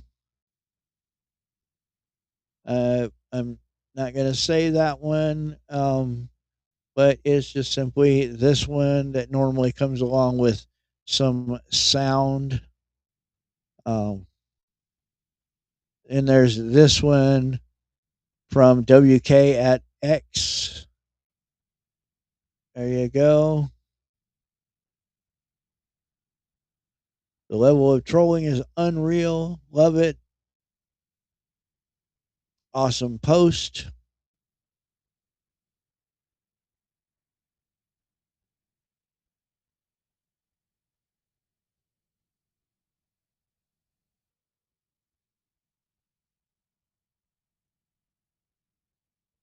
Yeah, me and Marilyn been dealing with stomach bug, I think. She got the worst of it. She had to stay out of work yesterday because she was throwing up all day. Says she's feeling better today, though.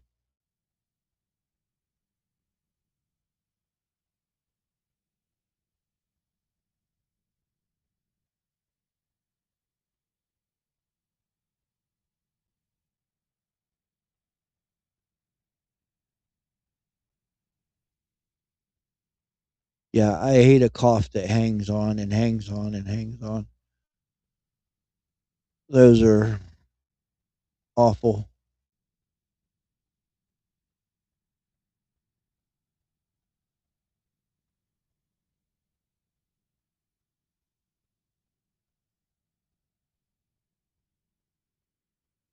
Here's a little bit of WTF. Gavin Newsom gets dragged for pledging to send winter storm resources to Tennessee while fire victims in California remain homeless.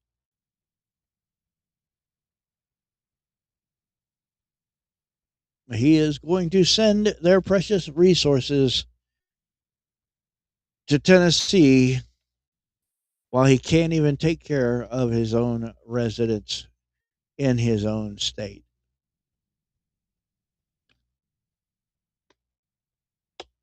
Oh, what more WTF can you get than that?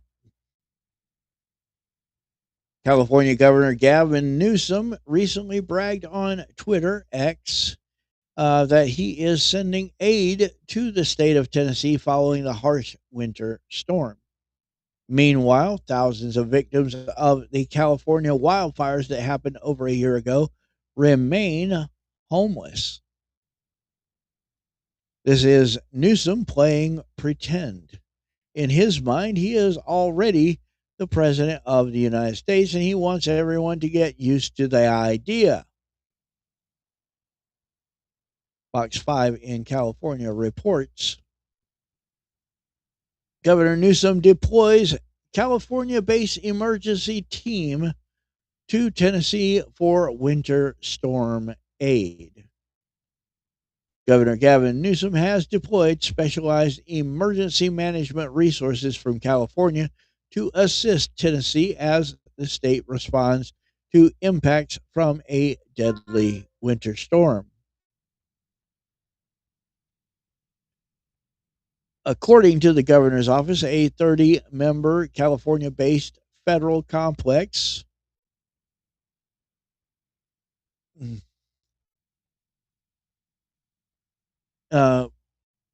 complex incident management team has been sent to support, quote, response and life safety efforts following an icy snowstorm that created hazardous travel conditions, widespread power outages, and emergencies from across the state.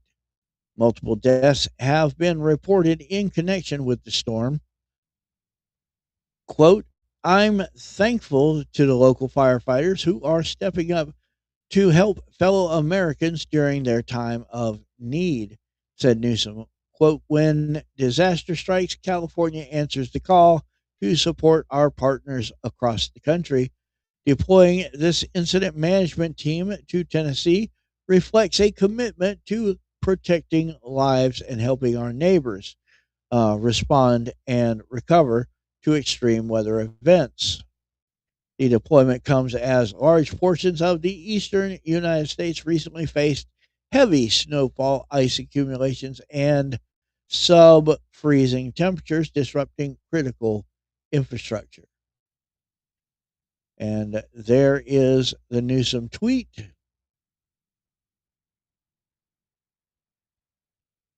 And he is getting dragged by other users.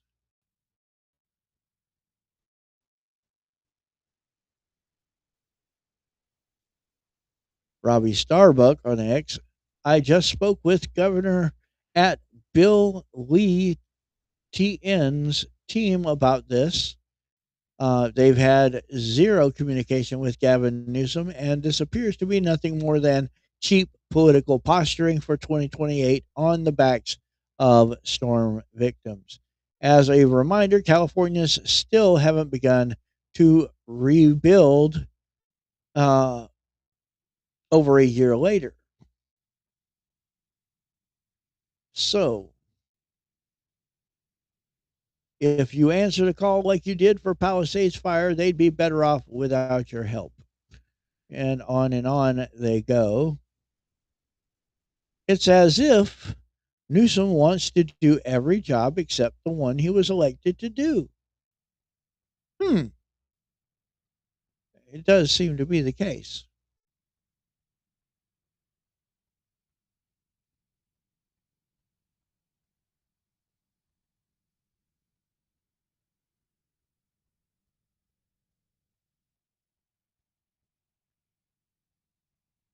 And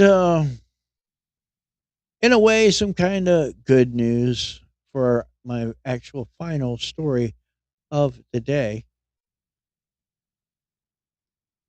Tampon Tim Walz says he will, quote, never again seek elected office months after floating a presidential run.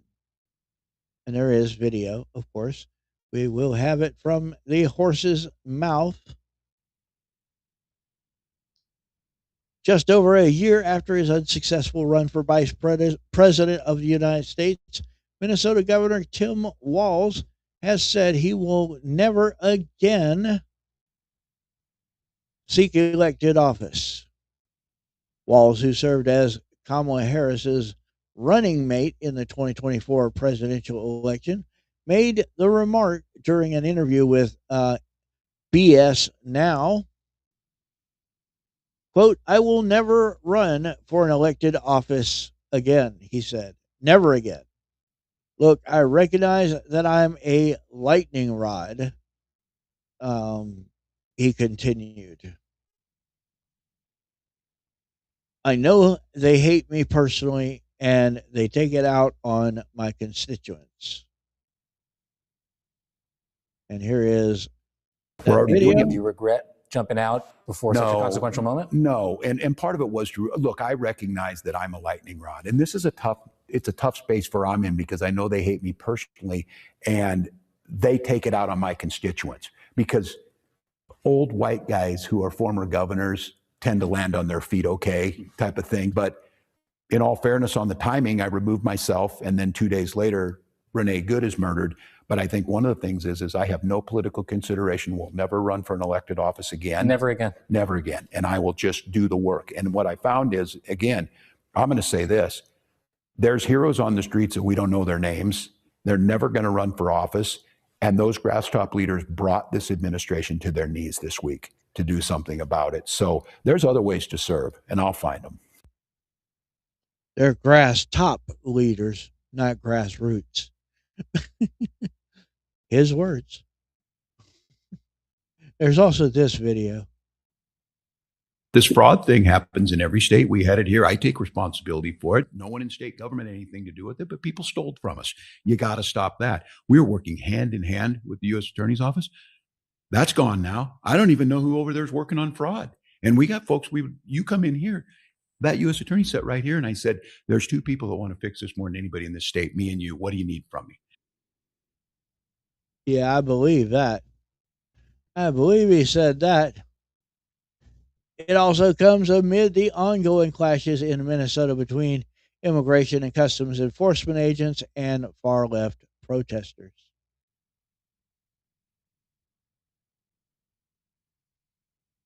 I don't know. Every minute I spend defending my own political interests would be a minute I can't spend defending the people of Minnesota against the criminals who prey on our generosity and the cynics who prey on our differences, he said in a statement this month. And you have this. VP nominee to not running for governor. That's quite something. It's a fall. It is richly deserved. His performance today was characteristically unimpressive. And for the Democrats in Minnesota, this could be addition by subtraction. If they want to hold on to the governor's mansion later on this year, having him as a piñata off the table could benefit the Democrats, actually. He was told to drop out. And of course, he said, yes, massa. His announcement to leave politics for good comes less than a year after he floated the idea of running for the presidency himself. Quote, look, I've never had an ambition to be president or vice president. I was honored to be asked. If I feel I can serve, I will. And if nationally people are like, quote, dude, we tried you and look how that worked out, I'm good with that. if I think I could offer something, I would certainly consider that.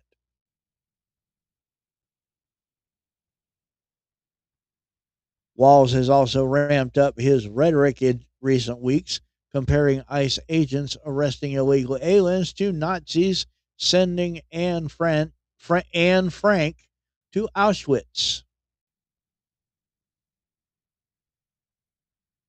Allow our children to go back to school. We have got children in Minnesota hiding in their houses, afraid to go outside. Many of us grew up reading that story of Anne Frank. Somebody's going to write that children's story about Minnesota. We have got children in Minnesota hiding in their houses, afraid to go outside. Many of us grew up reading that story of Anne Frank. Somebody's going to write that children's story about Minnesota. And there's one person who can end this now.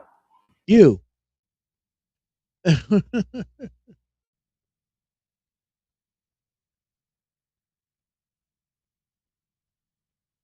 So, a little piece of good news. Tim Walz is leaving politics.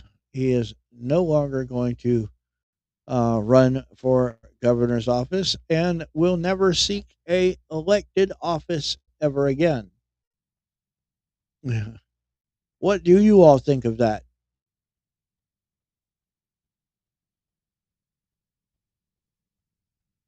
Oh, that was, by the way, my last story of the episode. So the floor is open to you all. Does anybody have any questions, comments, suggestions, compliments, et cetera, et cetera, et cetera?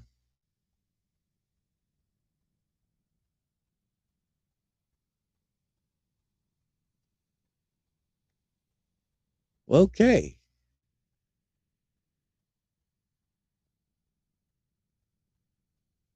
We did do a Leprechaun movie here not too long ago on Mad Marilyn's movie Madness. I can't remember which one it was, but I believe I do have the entire series. So, but that's up to Mad Marilyn if she wants me to run one of the Leprechaun movies. She's the one that picks. It was originally actually intended that she was going to host that show, but her job wouldn't allow it. So I just took on the hosting duties, and it became Big Tony Speaks Presents Mad Marilyn's Movie Madness. That's the full name of that show. But she still holds the responsibility to choose the movies. And if you listen to that theme song, it actually, says that she picks the movies.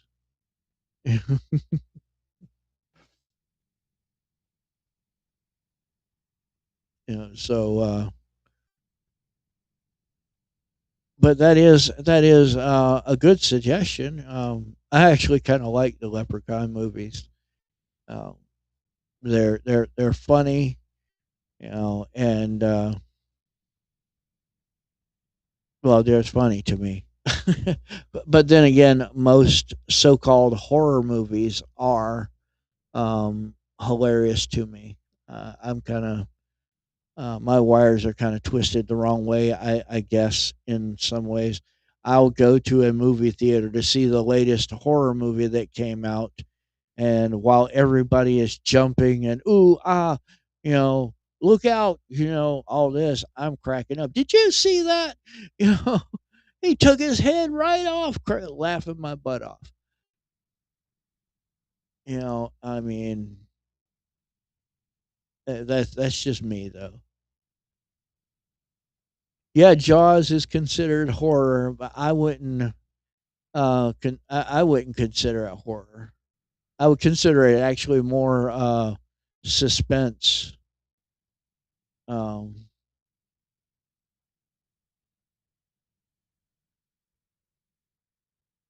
right, right. It's a feel good movie. you know, uh,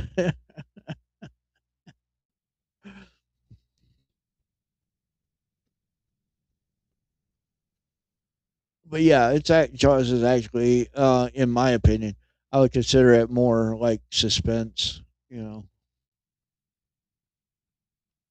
right? We're gonna need a bigger boat. Yeah, that's some bad hat, Harry.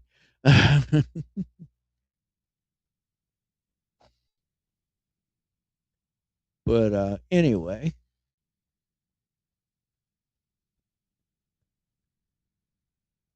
so is Leprechaun a contender, Maryland? What do you think? Is it in the running?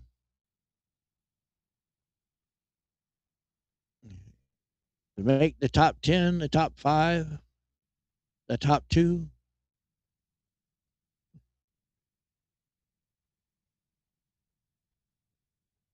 The Tank?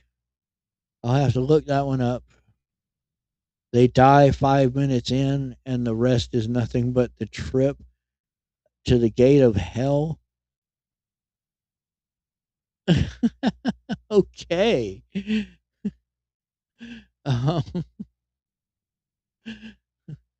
Um, it sounds kind of weird but interesting as well. But I'll have to look it up and see about that one.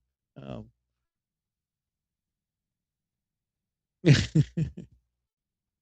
is it from this year? And is it from this year or what? What year is it from? This year, last year, 2024?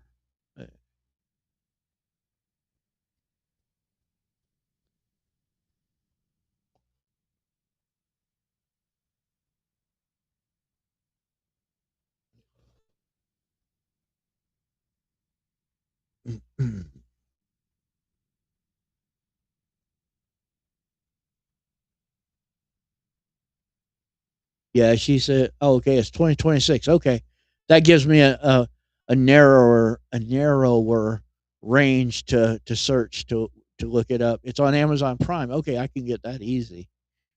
Oh, okay. Um, yeah, she said I didn't watch Send Help with her. She said that Send Help had a really crappy ending. That it just fell apart towards the end.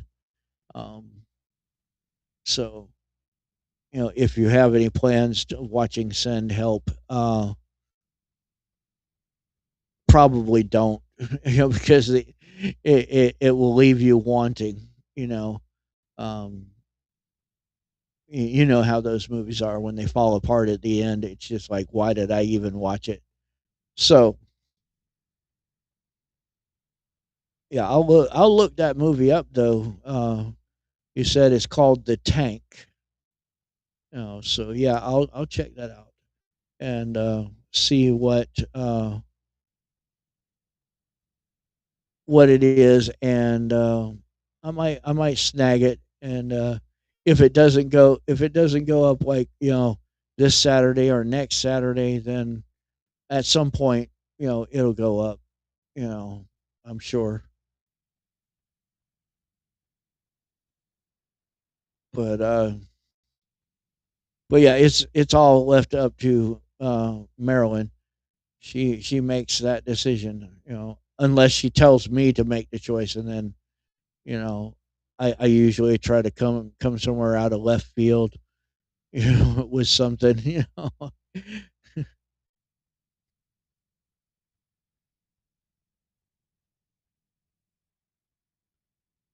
but anyway, that was my last story for today, and I am going to go ahead and call this a show. I thank you all so very much for coming and watching the show and hanging out in the chat and talking and etc. And you noticed, most of the chat and my responses to the chat and everything, had very little to do with what I was actually talking about in the stories, and that is fine. I like that just as well as discussing the stories themselves, and there was some discussion of that as well. And but I enjoy a good chat, and like I say, it doesn't necessarily have to be about what the information that I'm presenting. You know, um, so y'all come back and see me Monday through Friday at 6 p.m. For more Big Tony Speaks, and come by and hang out on Saturday at 6 p.m. For Mad Maryland's Movie Madness. I had to scratch my knee; it was itching. So yeah, you all, as Marilyn said, you all have a wonderful evening. God bless you all. Um, by the way, Mad Maryland's Movie Madness is always a horror movie on a Saturday. So it is locked into that genre. Um, so it's always a horror movie on a Saturday. As I was saying, God bless you all. God bless America. Lord knows America needs the blessings.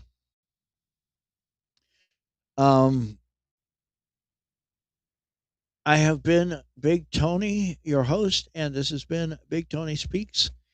And y'all have a great one. I am out of here. We'll see you all next time. Good night.